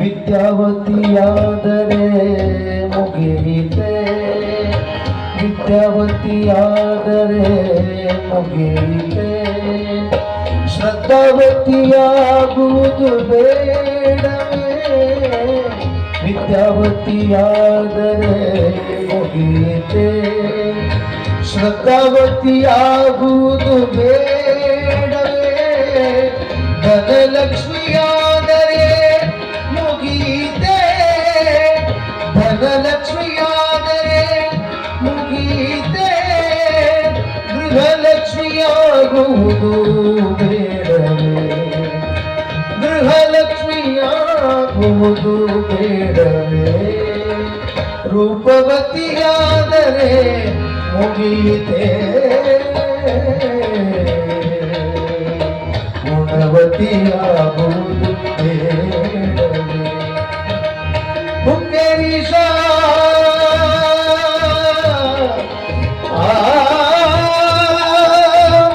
ಶ್ರೀಮತಿಯಾದರೆ ಮುಗೀತೆ ಶ್ರೀಮತಿಯಾದರೆ ಮುಗೀತೆ ಧರ್ಮವತಿಯಾಗುವುದು ಧರ್ಮವತಿಯಾಗುವುದು ಬೇಡವೇ ರೂಪವತಿಯಾದರೆ ರೂಪವತಿಯಾದರೆ ಮುಗೀತೆ ಗುಣವತಿಯಾಗುವುದು ಬೇಡವೇ ಗುಣವತಿಯಾಗುವುದು ಬೇಡವೇ ಗುಣವತಿಯಾಗುವುದು ಬೇಡವೇ ಭಾವ ಶುದ್ಧವಿದ್ರೆ ಭಾಗ್ಯಕ್ಕೇನು ಬರ ಅಂತ ಹೇಳ್ತಾರೆ. ನಮ್ಮ ಭಾವನೆ ಒಳ್ಳೆಯದಾಗಿತ್ತು ಅಂತಂದ್ರೆ ಭಾಗ್ಯ ತಾನಾಗಿ ನಡ್ಕೊಂಡು ಬರ್ತದೆ. ಆ ಹಿನ್ನೆಲೆಯಲ್ಲಿ ಮನೆಯೊಳಗಿರುವ ದಾಂಪತ್ಯ ಅದು ನೆಮ್ಮದಿಯಿಂದ ಕೂಡಿರುವಂತಹದ್ದು, ಸದ್ಭಾವನೆಯಿಂದ ಕೂಡಿರುವಂತಹದ್ದು. ಯಾವಾಗ ಗಂಗಾಂಬಿಕೆ ನೀಲಾಂಬಿಕೆ ಇಬ್ಬರ ಸಹಯೋಗ ಕೂಡಿತೋ ಅವತ್ತು ಬಸವಣ್ಣನವರ ಮನೆಯನ್ನ ಮಹಾಮನೆ ಅಂತ ಕರಿತೀವಿ ನಾವು. ಕರೆದ್ರು ಎಲ್ಲ ಶರಣರು ವಚನದೊಳಗೆ ಎಲ್ಲ ಕಡೆ ನೋಡ್ರಿ ನೀವು, ಬಸವಣ್ಣನವರ ಮನೆಯನ್ನ ಮಹಾಮನೆ ಅಂತ ಕರೆದ್ರು. ನಮ್ಮ ಮನೆಗಳು ಮನೆಗಳಾಗೋದೇ ಕಷ್ಟ ಇದೆ. ಬಸವಣ್ಣನವರ ಮನೆ ಮಹಾಮನೆ ಯಾಕಾಯ್ತು ಅಂತಂತಂದ್ರೆ ಅಲ್ಲಿ ಆ ಮನೆ ಮಹಾಮನೆ ಆಗ್ಬೇಕಾದ್ರೆ ಅಲ್ಲಿ ಗಂಗಾಂಬಿಕೆ ನೀಲಾಂಬಿಕೆ ಇವರಿಬ್ಬರ ಅವಿರತ ಪ್ರಯತ್ನ, ನಿರಂತರವಾದಂತಹ ಪರಿಶ್ರಮ, ಅವರಿಬ್ಬರ ತ್ಯಾಗದಿಂದಾಗಿ ಬಸವಣ್ಣನವರ ಮನೆ ಮಹಾಮನೆ ಎನಿಸ್ಕೋತೆ ಅನ್ನೋದನ್ನ ನಾವು ಮರಿಬಾರದು. ಆ ಹಿನ್ನೆಲೆಯಲ್ಲಿ ಬಹಳ ಅದ್ಭುತವಾದ ರೀತಿಯೊಳಗೆ ಬೆಳಗ್ತಾರೆ ನೋಡ್ರಿ. ಹೊಂದಾಣಿಕೆ ಅನ್ನುವಂಥದ್ದು, ತಿಳುವಳಿಕೆ ಅನ್ನುವಂಥದ್ದು, ಪರಸ್ಪರರಲ್ಲಿ ಕೊಡುಕೊಳ್ಳುವಿಕೆ ಅನ್ನುವಂಥದ್ದು ಬಹಳ ಮುಖ್ಯ ಇರ್ತದೆ. ಹೇಗಿರ್ತದೆ ವ್ಯವಸ್ಥೆ ಅರ್ಥೈಸ್ಕೊಳ್ಬೇಕಲ್ಲ, ಬದುಕನ್ನ ತಿಳಿದು ನಡೆಯುವಂಥದ್ದು, ತಿಳಿದು ಆಚರಿಸುವಂಥದ್ದು. ಅದರಿಂದಾಗಿ ಜೀವನ ಸಾರ್ಥಕ ಆಗ್ತದೆ. ಶರಣರೆಲ್ಲರೂ ತಮ್ಮ ಬಹುತೇಕ ಶರಣರ ಚರಿತ್ರೆಗಳನ್ನು ತಗೊಂಡ್ರೆ ನೀವು ಎಷ್ಟು ಅಲ್ಲಿ ಅದ್ಭುತವಾದ ಪರಸ್ಪರ ತಿಳುವಳಿಕೆ ಹೊಂದಾಣಿಕೆಯಿಂದಾಗಿ ಆ ಶರಣರ ಬದುಕು ಮನೆ, ಅವರೆಲ್ಲರೂ ಶರಣರ ಮನೆಗಳನ್ನ ಅವರು ಬದುಕಿರ್ತಕ್ಕಂಥ ಸ್ಥಾನಗಳನ್ನ ನೋಡಿದ್ರೆ ನಮಗನಿಸ್ತದೆ ಯಾವುದೇ ಬಾಹ್ಯ ವ್ಯವಸ್ಥೆಗಳು ಆಡಂಬರಗಳು ನಮಗೆ ಕಾಣೋದಿಲ್ಲ ಅಲ್ಲಿ. ಆದ್ರೆ ಎಂಥದ್ದೇ ಮನೆ ಇರಲಿ, ಅವ್ರು ಎಷ್ಟು ಚಂದ ನೆಮ್ಮದಿಯಿಂದ ಹೆಂಗ್ ಬದುಕಕ್ಕೆ ಸಾಧ್ಯ ಆಯಿತು ಅಂತಂದ್ರೆ ಅದಕ್ಕೆ ಬದುಕೋದಕ್ಕೆ ಸಾಧ್ಯ ಆಗೋದಕ್ಕೆ ಮೂಲ ಕಾರಣ ಅವರಿಬ್ಬರಲ್ಲಿರ್ತಕ್ಕಂಥ ತಿಳುವಳಿಕೆ. ಅವರಿಬ್ಬರು ಎಂಥ ಒಂದು ಸಾತ್ವಿಕ ಬದುಕನ್ನ ಬಯಸಿದ್ರಲ್ಲ ಅಂಥ ಬದುಕನ್ನ ಬದುಕಿದ್ರು ಅನ್ನೋ ಕಾರಣಕ್ಕೆ ಮನಿ ಎಂಥದ್ದಿದ್ರು ಸಹಿತ ಸಂಸಾರ ಚಂದ ಇರ್ತದೆ. ಆಡಂಬರ ಭಾಳ ಇತ್ತು, ಆದ್ರೆ ಒಳಗೆ ಹೊಂದಾಣಿಕೆನೇ ಇರಲಿಲ್ಲ, ಮನಸ್ಸುಗಳು ಕೂಡಿರಲಿಲ್ಲ ಅಂತಂದರೆ ಆಡಂಬರಕ್ಕೆ ಯಾವುದೇ ಅರ್ಥ ಇರಂಗಿಲ್ಲ ಅನ್ನೋದನ್ನ ನಾವು ಮರಿಬಾರದು. ಆ ಹಿನ್ನೆಲೆಯಲ್ಲಿ ಬಸವಣ್ಣನವರ ವ್ಯಕ್ತಿತ್ವಕ್ಕೆ ಮೆರುಗು ತುಂಬುವ ರೀತಿಯಲ್ಲಿ, ಅವರ ಪ್ರಪಂಚ, ಅವರ ಜೀವನ ಸುಖಮಯವಾಗುವ ರೀತಿಯಲ್ಲಿ, ಆಧ್ಯಾತ್ಮದಲ್ಲಿ ಬಸವಣ್ಣನವರು ಎತ್ತರಕ್ಕೆ ಏರಿದ್ರು, ಬೆಳೆದ್ರು, ಎಲ್ಲ ಕಡೆಗೆ ಬಸವಣ್ಣವರ ಹೆಸರು ಆಯಿತು ಅನ್ನೋದನ್ನು ನಾವು ಒಪ್ತೀವಿ ಈ ಸಂದರ್ಭದೊಳಗ. ಆದ್ರೆ ಒಂದು ನಮ್ಮ ನೆನಪಿನೊಳಗಿರಲಿ, ಬಸವಣ್ಣನವರ ಏರಿದ ಎತ್ತರಕ್ಕೆ, ಅವರು ಸಾಧಿಸಿದ ಸಿದ್ಧಿಗೆ ಮೂಲ ಶಕ್ತಿಯಾಗಿರ್ತಕ್ಕಂಥವ್ರು ಗಂಗಾಂಬಿಕೆ ಮತ್ತು ನೀಲಾಂಬಿಕೆ ಅನ್ನೋದು ಬಹಳ ಮುಖ್ಯ ಅನ್ನೋದನ್ನು ನಾವು ಮರಿಬಾರ್ದು. ಅವರನ್ನ ಬಿಟ್ರೆ ಫೌಂಡೇಶನ್ ಇದ್ದಂಗೆ ಅದ, ತಳಹದಿ. ಆ ಫೌಂಡೇಶನ್ನೇ ಇರಲಿಲ್ಲ ಅಂದರೆ ಏನೂ ಕಟ್ಟೋಕ್ಕಾಗೋದಿಲ್ಲ. ಆ ಕಾರಣಕ್ಕೆ ಇವತ್ತ ಮನೆಗಳು, ನಮ್ಮ ಮನೆಗಳು ಚೆನ್ನಾಗಿರಬೇಕು ಅಂತಂದರೆ ಸತಿಪತಿಗಳ ಒಂದು ಪರಸ್ಪರ ಹೊಂದಾಣಿಕೆ, ಭಾವನೆ, ಅಹಂಕಾರರಹಿತವಾಗಿರ್ತಕ್ಕಂಥ ಜೀವನ ಬಹಳ ಮುಖ್ಯ. ಇನ್ನೊಬ್ಬರ ತ್ಯಾಗವನ್ನು, ಇನ್ನೊಬ್ಬರ ಪರಿಶ್ರಮವನ್ನು ಒಬ್ರೊಬ್ರು ತಿಳ್ಕೋಬೇಕು, ಅರ್ಥ ಮಾಡ್ಕೋಬೇಕು. ಅವೇನು ಮಾಡ್ಯಾನ, ಇವೇನು ಮಾಡ್ಯಾನ, ಆಕೇನು ಮಾಡ್ಯಾಳ ಅನ್ನುವಂಥ ಭಾವ ಬಂತು ಅಂತಂದ್ರೆ ಅಲ್ಲಿ ಯಾವುದೂ ನಿಲ್ಲುವುದಿಲ್ಲ ಅನ್ನುವಂಥ ಮಾತನ್ನ ನಾವು ಮರಿಬಾರ್ದು. ಶರಣರ ಜೀವನದ ಸಂದೇಶ ನಮಗೇನು, ಬಸವಣ್ಣನವರು ಆಡಂಬರದ ಬದುಕನ್ನು ಬದುಕಲಿಲ್ಲ, ಶ್ರದ್ಧೆಯ ಬದುಕನ್ನು ಬದುಕಿದ್ರು. ಕಾಯಕ, ಅದರ ಜೊತೆಗೆ ದಾಸೋಹ. ಬಸವಣ್ಣನವರ ಮನೆಗೆ ನೋಡ್ರಿ, ಕಲ್ಯಾಣದ ಸುದ್ದಿ ಅಲ್ಲ, ಮಂಗಳವೇಡದೊಳಗಿದ್ದಾಗನು ಬಸವಣ್ಣನವರ ಮನೆಗೆ ಯಾರೇ ಬರಲಿ, ಎಷ್ಟೊತ್ತಿಗೆನರೇ ಬರಲಿ, ಎಷ್ಟು ಮಂದಿರೇ ಬರಲಿ, ಅವರೆಲ್ಲರಿಗೂ ಪ್ರಸಾದವನ್ನು ಮಾಡಿಸೇ ಕಳಿಸುವಂಥ ಒಂದು ವ್ಯವಸ್ಥೆ ಈ ಇಬ್ಬರು ಸತಿ ದ್ವಯರು, ಏನು ಗಂಗಾಂಬಿಕೆ, ನೀಲಾಂಬಿಕೆ, ಅವರಿಬ್ಬರು ಅದನ್ನು ಚಂದ ಒಂದು ಪೂಜೆ ಅನ್ನೋ ರೀತಿಯಲ್ಲಿ ನಡೆಸ್ಕೊಂಡು ಹೋಗ್ತಾರೆ. ನಾವು ಲಿಂಗ ಪೂಜೆಯನ್ನೇ ಸರ್ವಶ್ರೇಷ್ಠ ಅಂತ ಹೇಳ್ತೀವಿ. ಲಿಂಗ ಪೂಜೆ ಶ್ರೇಷ್ಠ ಅಲ್ಲ ಮತ್ತು ಹಂಗೆ ತಿಳ್ಕೊಬೇಡ್ರಿ. ಲಿಂಗ ಪೂಜೆ ಶ್ರೇಷ್ಠ, ಆದರೆ ದಾಸೋಹ ಅದಕ್ಕಿಂತಲೂ ಶ್ರೇಷ್ಠ ಅನ್ನೋದನ್ನು ನಾವು ಮರಿಬಾರ್ದು. ಕಾಯಕ, ದಾಸೋಹ, ಸಮಾನತೆ, ಇವು ಮೂರು ಮಂತ್ರಗಳಾಗಿ ನಾವು ಲಿಂಗಾಯತ ಧರ್ಮದೊಳಗೆ ಅದನ್ನು ಒಪ್ಕೊಳ್ತೀವಿ. ಆ ಹಿನ್ನೆಲೆಯೊಳಗೆ ಇವತ್ತ ಬಸವಣ್ಣನವರ ವ್ಯಕ್ತಿತ್ವ ಬೆಳೀತದ, ಎಲ್ಲ ಕಡೆಗೂ ಹೆಸರಾಗ್ತದ. ಅದರ ಜೊತೆಗೆ ಕಲ್ಯಾಣದೊಳಗೆ ವ್ಯವಸ್ಥೆ ಶಿಥಿಲಗೊಳ್ತಿರ್ತದ, ಆಡಳಿತ ವ್ಯವಸ್ಥೆ. ಅಲ್ಲಿ ತೈಲಪ ಅನ್ನೋ ರಾಜ ಆಳ್ವಿಕೆಯನ್ನು ಮಾಡ್ತಿರ್ತಾನೆ. ಅವಾಗ ಏನು ನಡೀತದ, ಕಲ್ಯಾಣದ ಒಂದು ಸಂದರ್ಭ ಬರ್ತದ. ಅದು ನಾಳೆಯಿಂದ ಈ ಚರಿತ್ರೆಯೊಳಗೆ ನಿಮಗೆ ದೂರದ ಸುದ್ದಿ ಯಾವುದಿರೋದಿಲ್ಲ, ಎಲ್ಲ ಕಲ್ಯಾಣದ ಸುದ್ದಿನೇ ಇರ್ತದೆ.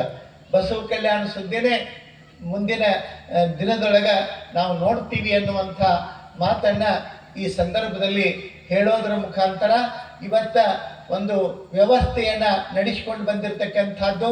ನೋಡ್ರಿ, ಡಾಕ್ಟರ್ ಚನ್ನಬಸವ ಪಟ್ಟದೇವರು ಎಷ್ಟು ಅದ್ಭುತವಾದಂಥ ಕೆಲಸ ಕಾರ್ಯಗಳನ್ನು ಮಾಡಿ ಗಡಿನಾಡಿನೊಳಗೆ ಎಷ್ಟು ಹೊರಗಡೆ ಕನ್ನಡ ಹೊರಗಡೆ ಎಲ್ಲ ಉರ್ದು ಮರಾಠಿ ಬೋರ್ಡ್ಗಳನ್ನು ಹಾಕಿ ಒಳಗೆ ಕನ್ನಡವನ್ನು ಕಲಿಸಿ ಈ ಭಾಗದೊಳಗೆ ಕನ್ನಡವನ್ನು ಉಳಿಸಿದ ಕನ್ನಡದ ಕುಲಗುರು ಅದು ಡಾಕ್ಟರ್ ಚನ್ನಬಸವ ಪಟ್ಟದೇವರು ಅಂತ ಹೇಳಿದರೆ ತಪ್ಪಾಗಲಿಕ್ಕಿಲ್ಲ.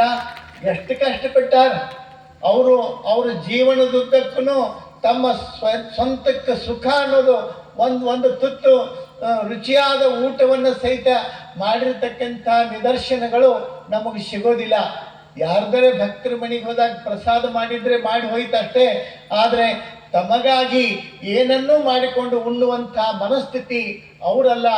ಮಕ್ಕಳು ಉಂಡ್ರೆ ಸಾಕು, ಮಠದಲ್ಲಿರೋ ಮಕ್ಕಳು ಚೆನ್ನಾಗಿ ಉಣ್ಲಿ, ಅವ್ರ ಬದುಕು ಛಲೋ ಆಗಲಿ, ಅವರ ಜೀವನ ಛಲೋ ಆದರೆ ಸಾಕು, ಈ ನಾಡಿಗೆ ಒಳ್ಳೆಯದಾಗ್ತತಿ ಅಂತ ಹೇಳಿ ಹಿತ ಬಯಸಿರ್ತಕ್ಕಂಥ ಪೂಜ್ಯರು. ಅವರ 27ನೇ ಪುಣ್ಯ ಸ್ಮರಣೋತ್ಸವ ಕಾರ್ಯಕ್ರಮ ನಡೀತದೆ ನೋಡ್ರಿ. 20ನೇ ತಾರೀಕು ಬಸವ ಜಯಂತಿ ಕಾರ್ಯಕ್ರಮ, 22ಕ್ಕೆ ಪೂಜ್ಯರ ಸ್ಮರಣೋತ್ಸವ, 21ಕ್ಕೆ ನಮ್ಮ ಡಾಕ್ಟರ್ ಬಸವಲಿಂಗ ಪಟ್ಟದೇವರ ಅಮೃತ ಮಹೋತ್ಸವ. ಈ ಭಾಗದೊಳಗೆ ಎಂಥ ಅದ್ಭುತ ಕ್ರಾಂತಿ! ಗುರುಗಳು ಕನ್ನಡದ ಗುಡಿಯನ್ನು ಕಟ್ಟಿದರೆ, ಚನ್ನಬಸವ ಪಟ್ಟದೇವರು ಕನ್ನಡದ ಗುಡಿಯನ್ನು ಕಟ್ಟಿದ್ರೆ, ಬಸವಲಿಂಗ ಪಟ್ಟದೇವರು ಬಸವಣ್ಣನವರ ಬಂಗಾರದ ಕಳಸವನ್ನು ಆ ಗುಡಿಗೆ ಇಡೋ ಮೂಲಕ ಈ ಭಾಗವನ್ನೇ ಬಸವಮಯ ಮಾಡಿರ್ತಕ್ಕಂಥವ್ರು. ಸಣ್ಣದಲ್ಲ. ಇಂಥ ಒಂದು ದೊಡ್ಡ ಕಾರ್ಯಕ್ರಮ ಇಲ್ಲಿ ನಡೀತದ. 20, 21, 22 ಕಣ್ ತುಂಬಿಕೊಳ್ಳಬೇಕು. ಇಡೀ ಹೆಚ್ಚು ಕಮ್ಮಿ ಇಡೀ ಭಾರತವೇ ಯಾವ ಕಡೆಗೆ ನೋಡ್ತಿರ್ತದೆ ಅಂತಂದ್ರೆ ಬಾಲ್ಕಿ ಕಡೆಗೆ ನೋಡ್ತಿರ್ತದ ಅನ್ನೋದನ್ನ ನಾವೆಲ್ಲರೂ ಅರ್ಥ ಮಾಡಿಕೊಳ್ಬೇಕು. ಕಾರ್ಯಕ್ರಮಕ್ಕಾಗಿ ನೀವು ಪ್ರತಿಯೊಬ್ಬರೂ ಸಹಿತ ಎಲ್ಲ ಕೆಲಸಗಳನ್ನ ಬದಿಗಿಟ್ಟು ಇಲ್ಲಿ ಏನಾದರೂ ಗೌರವ ಬಂದ್ರೆ ಅದು ಯಾರಿಗೆ ವೈಯಕ್ತಿಕವಾಗಿ ಗೌರವ ಬರೋದಿಲ್ಲ, ಅದು ಯಾರಿಗೆ ಗೌರವ ಬರ್ತದಂದ್ರೆ ಬಾಲ್ಕಿಯೊಳಗೆ ಎಂಥ ಕಾರ್ಯಕ್ರಮ ಮಾಡಿದ್ರಪ್ಪ ಅಂತ ಹೇಳಿ ಇಡೀ ಬಾಲ್ಕಿ ಭಾರತದ ತುಂಬ ಈ ಊರಿನ ಸುದ್ದಿ ಬರ್ತದ, ಈ ಊರಿಗೆ ಒಂದು ಗೌರವ ಬರ್ತದ, ಕಿಮ್ಮತ್ತು ಬರ್ತದ. ಆ ಹಿನ್ನೆಲೆಯೊಳಗೆ ನೀವೆಲ್ಲರೂ ಸಹಿತ ಕಂಕಣ ಬದ್ಧರಾಗಿ ನಿಂತುಕೊಂಡು ಕಾರ್ಯಕ್ರಮದ ಯಶಸ್ಸಿಗೆ ದುಡಿಬೇಕು ಅನ್ನುವಂಥ ಮಾತನ್ನ ಈ ಸಂದರ್ಭದೊಳಗೆ ನಾನು ಹೇಳೋಕೆ ಇಷ್ಟಪಡ್ತೇನೆ. ನೋಡ್ರಿ ಎಷ್ಟು ಖರ್ಚು ವೆಚ್ಚಗಳಿದಾವ. ನಮಗೆ ಕೇಳೇ ಇಲ್ರಿ, ನಮಗೆ ಕೆಲವು ಮಂದಿ ಅಂತಿರ್ತಾರೆ ಏನು ನಮಗೆ ಗೊತ್ತಿಲ್ರಿ, ನಮಗೆ ಕೇಳಿದ್ರೆ ಏನು ಬೇಕಾದ್ರೂ ಕೊಡ್ತಿದ್ದೀವಲ್ರಿ ಅಂತೇಳಿ.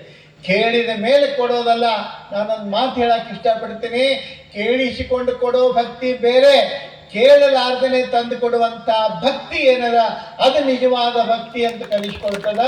ಆ ಕಾರಣಕ್ಕೆ ನೀವೆಲ್ಲರೂ ತನು ಮನ ಧನಗಳಿಂದ ಕೈ ಭಾಳ ಏನು ಸಡ್ಲ್ ಮಾಡಿ, ಕೈ ಸಡ್ಲ್ ಮಾಡ್ರಿ. ಮೊದಲು ಮನಸ್ಸು ಸಡ್ಲಾದ್ರೆ ಕೈ ಸಡ್ಲ್ ಆಕೈತ್ರಿ. ಮತ್ತು ಎದಿನ ಬಿಗಿ ಆತಂದ್ರೆ ಮನಸ್ಸು ಕೈಯಲ್ಲಿ ಸಡ್ಲಾಗಬೇಕು. ಆ ಕಾರಣಕ್ಕೆ ಉದಾರ ಮನಸ್ಸಿನಿಂದ ನೀವು ಹೆಚ್ಚಿನ ರೀತಿಯೊಳಗೆ ಸಹಾಯ ಮಾಡೋ ಮೂಲಕ ಈ ಕಾರ್ಯವನ್ನು ಯಶಸ್ವಿಗೊಳಿಸಬೇಕು.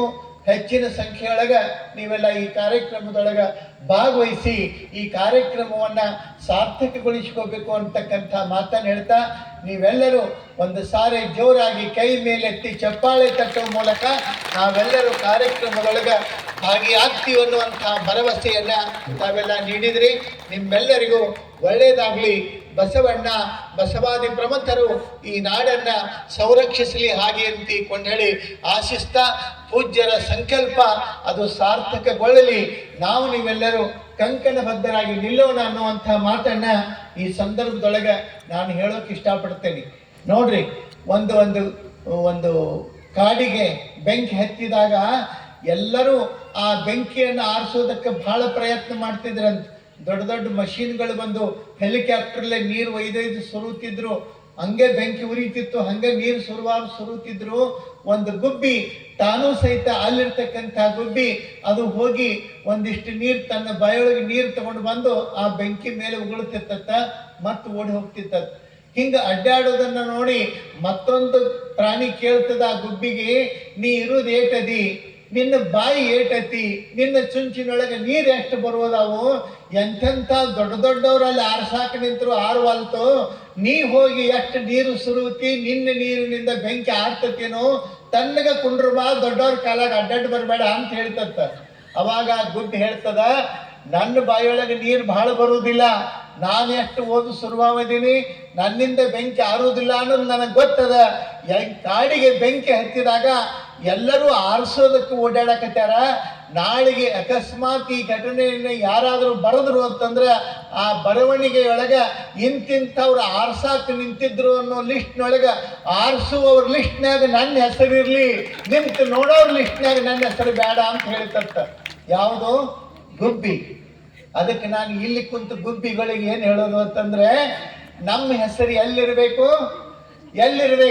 ಕೈ ಕಟ್ಟಿಕೊಂಡು ನಿಂತು ನೋಡೋರ ಲಿಸ್ಟ್ನೊಳಗೆ ಬೇಡ, ಚನ್ನಬಸವ ಪಟ್ಟದೇವರ ನಿಜವಾದ ವಾರಸುದಾರರು ನಾವು ಅಂತ ಹೇಳುವವರ ಲಿಸ್ಟ್ನೊಳಗೆ ನಿಮ್ಮ ಹೆಸರುಗಳು ಬರಲಿ ಅನ್ನುವಂಥ ಆಶಯವನ್ನು ವ್ಯಕ್ತಪಡಿಸ್ತಾ ನಿಮ್ಮೆಲ್ಲರಿಗೂ ಶುಭ ಕೋರಿ ಮತ್ತೆ ನಾಳಿನ ಪ್ರವಚನದೊಳಗೆ ನೀವೆಲ್ಲ ಭಾಗಿಯಾಗೋಣ ಅನ್ನುವಂಥ ಮಾತನ್ನು ಹೇಳ್ತಾ ಮುಂದಿನ ಸೂಚನೆಗೆ ಅವಕಾಶ ಮಾಡಿಕೊಡೋಣ. ಪರಮ ಪೂಜ್ಯರು ಈ ಒಂದು ಬಸವಣ್ಣವರ ಚರಿತ್ರೆಯ ಮೂಲಕ ದಾಂಪತ್ಯ ಜೀವನವನ್ನ ಯಾವ ರೀತಿ ರೂಪಿಸಿಕೊಳ್ಬೇಕಂತ ಬಹಳ ಅರ್ಥಪೂರ್ಣವಾಗಿ ನಮಗೆಲ್ಲರಿಗೆ ಮನಮುಟ್ಟವಾಗಿ ತಿಳಿಸಿಕೊಟ್ಟಿದ್ದಾರೆ. ತಮ್ಮೆಲ್ಲರ ಪರವಾಗಿ ಪರಮ ಪೂಜ್ಯರಿಗೆ ಅನಂತ ವಂದನೆಗಳನ್ನ ಸಲ್ಲಿಸುತ್ತಾ ಇಂದಿನ ಪ್ರಸಾದ ದಾಸೋಹಿಗಳು ಕುಮಾರಿ ಭವಾನಿ ಮತ್ತು ಶರಣ್ಯ ಆರ್ತಿ ಸಂತೋಷ್ ಗದ್ಗೆ ದಂಪತಿಗಳು ಬಂದು ಪೂಜ್ಯರಿಂದ ಆಶೀರ್ವಾದವನ್ನ ಪಡ್ಕೋಬೇಕು. ಸಂತೋಷಣ್ಣವರು ಬರ್ರಿ, ಅಪ್ಪವ್ರ ಕಡೆಯಿಂದ ಆಶೀರ್ವಾದ ತಗೋಬೇಕು. ಶರಣ್ಯ ಆರತಿ ತಾಯಿಯವರು ಮತ್ತು ಸಂತೋಷಣ್ಣವರು. ಅದು ಮತ್ತೊಂದು ಹೆಸರು ಅದು ಮತ್ತೊಂದು ಹೆಸರು ಬಿ ಹೇಳ್ರಿ. ಜೊತೆಗೆ ಶರಣೆ ಕಲಾವತಿ ಶಿವಕುಮಾರ್ ಲದ್ದೆ ದಂಪತಿಗಳು ಕೂಡ ಆಗಮಿಸಿ ಪೂಜ್ಯರಿಂದ ಆಶೀರ್ವಾದವನ್ನು ಪಡ್ಕೋಬೇಕು.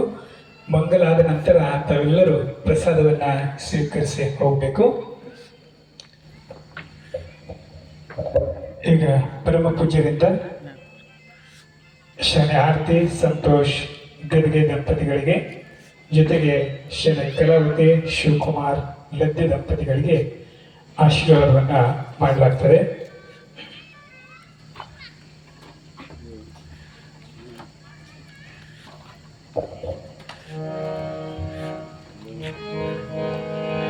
ಓಂ ಶ್ರೀ ಗುರು ಬಸವಲಿಂಗಾಯ ನಮಃ. ಓಂ ಶ್ರೀ ಗುರು ಬಸವಲಿಂಗಾಯ ನಮಃ.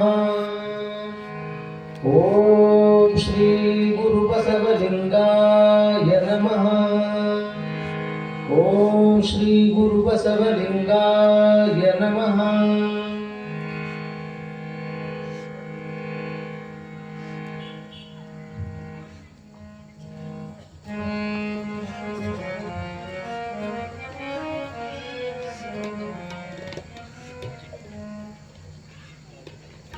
ಈಗ ಮಂಗಲದೊಂದಿಗೆ ಇಂದಿನ ಪ್ರವಚನವನ್ನ ಮುಕ್ತಾಯಗೊಳಿಸೋಣ. ಜಯ ಗುರು ಬಸವಣ್ಣ, ಜಯತು ಜಗದ್ಗುರು ಬಸವಣ್ಣ. ಜಗದಮ ಜಯ ಗುರು ಬಸವಣ್ಣ, ಜಯತು ಜಗದ್ಗುರು ಬಸವಣ್ಣ. ಜಂಗಮ ರೂಪನೆ ಬಸವಣ್ಣ, ಜಗದೋದ್ಧಾರಕ ಬಸವಣ್ಣ. ಜಯ ಗುರು ಬಸವಣ್ಣ, ಜಯತು ಜಗದ್ಗುರು ಬಸವಣ್ಣ. ಕಲ್ಯಾಣ ವಾಸನೆ ಬಸವಣ್ಣ, ಕಾರುಣ್ಯ ಮೂರ್ತಿ ಬಸವಣ್ಣ. ಕಾಯಕ ಯೋಗಿಯ ಬಸವಣ್ಣ, ಕೈವಲ್ಯದಾತನೆ ಬಸವಣ್ಣ. ಜಯ ಗುರು ಬಸವಣ್ಣ, ಜಯತು ಜಗದ್ಗುರು ಬಸವಣ್ಣ. ನಿರ್ಗುಣ ರೂಪನೆ ಬಸವಣ್ಣ, ನಿಷ್ಕಲಲಿಂಗನೆ ಬಸವಣ್ಣ. ಅಕಾರ ಉಕಾರ ಮಕಾರ ಮೂಲದ ಓಂಕಾರ ನೀನೇ ಬಸವಣ್ಣ. ಜಯ ಗುರು ಬಸವಣ್ಣ, ಜಯತು ಜಗದ್ಗುರು ಬಸವಣ್ಣ. ಪರಮ ಪ್ರಭುವಿನಿ ಬಸವಣ್ಣ, ಪತಿತ ಪಾವನ ಬಸವಣ್ಣ. ಭಕ್ತರ ಪ್ರಾಣನೆ ಬಸವಣ್ಣ, ಭವ ಭಯ ತಾರಕ ಬಸವಣ್ಣ. ಜಯ ಗುರು ಬಸವಣ್ಣ, ಜಯತು ಜಗದ್ಗುರು ಬಸವಣ್ಣ. ಕಿಂಕರ ನೀನೆ ಬಸವಣ್ಣ, ಶಂಕರ ನೀನೆ ಬಸವಣ್ಣ.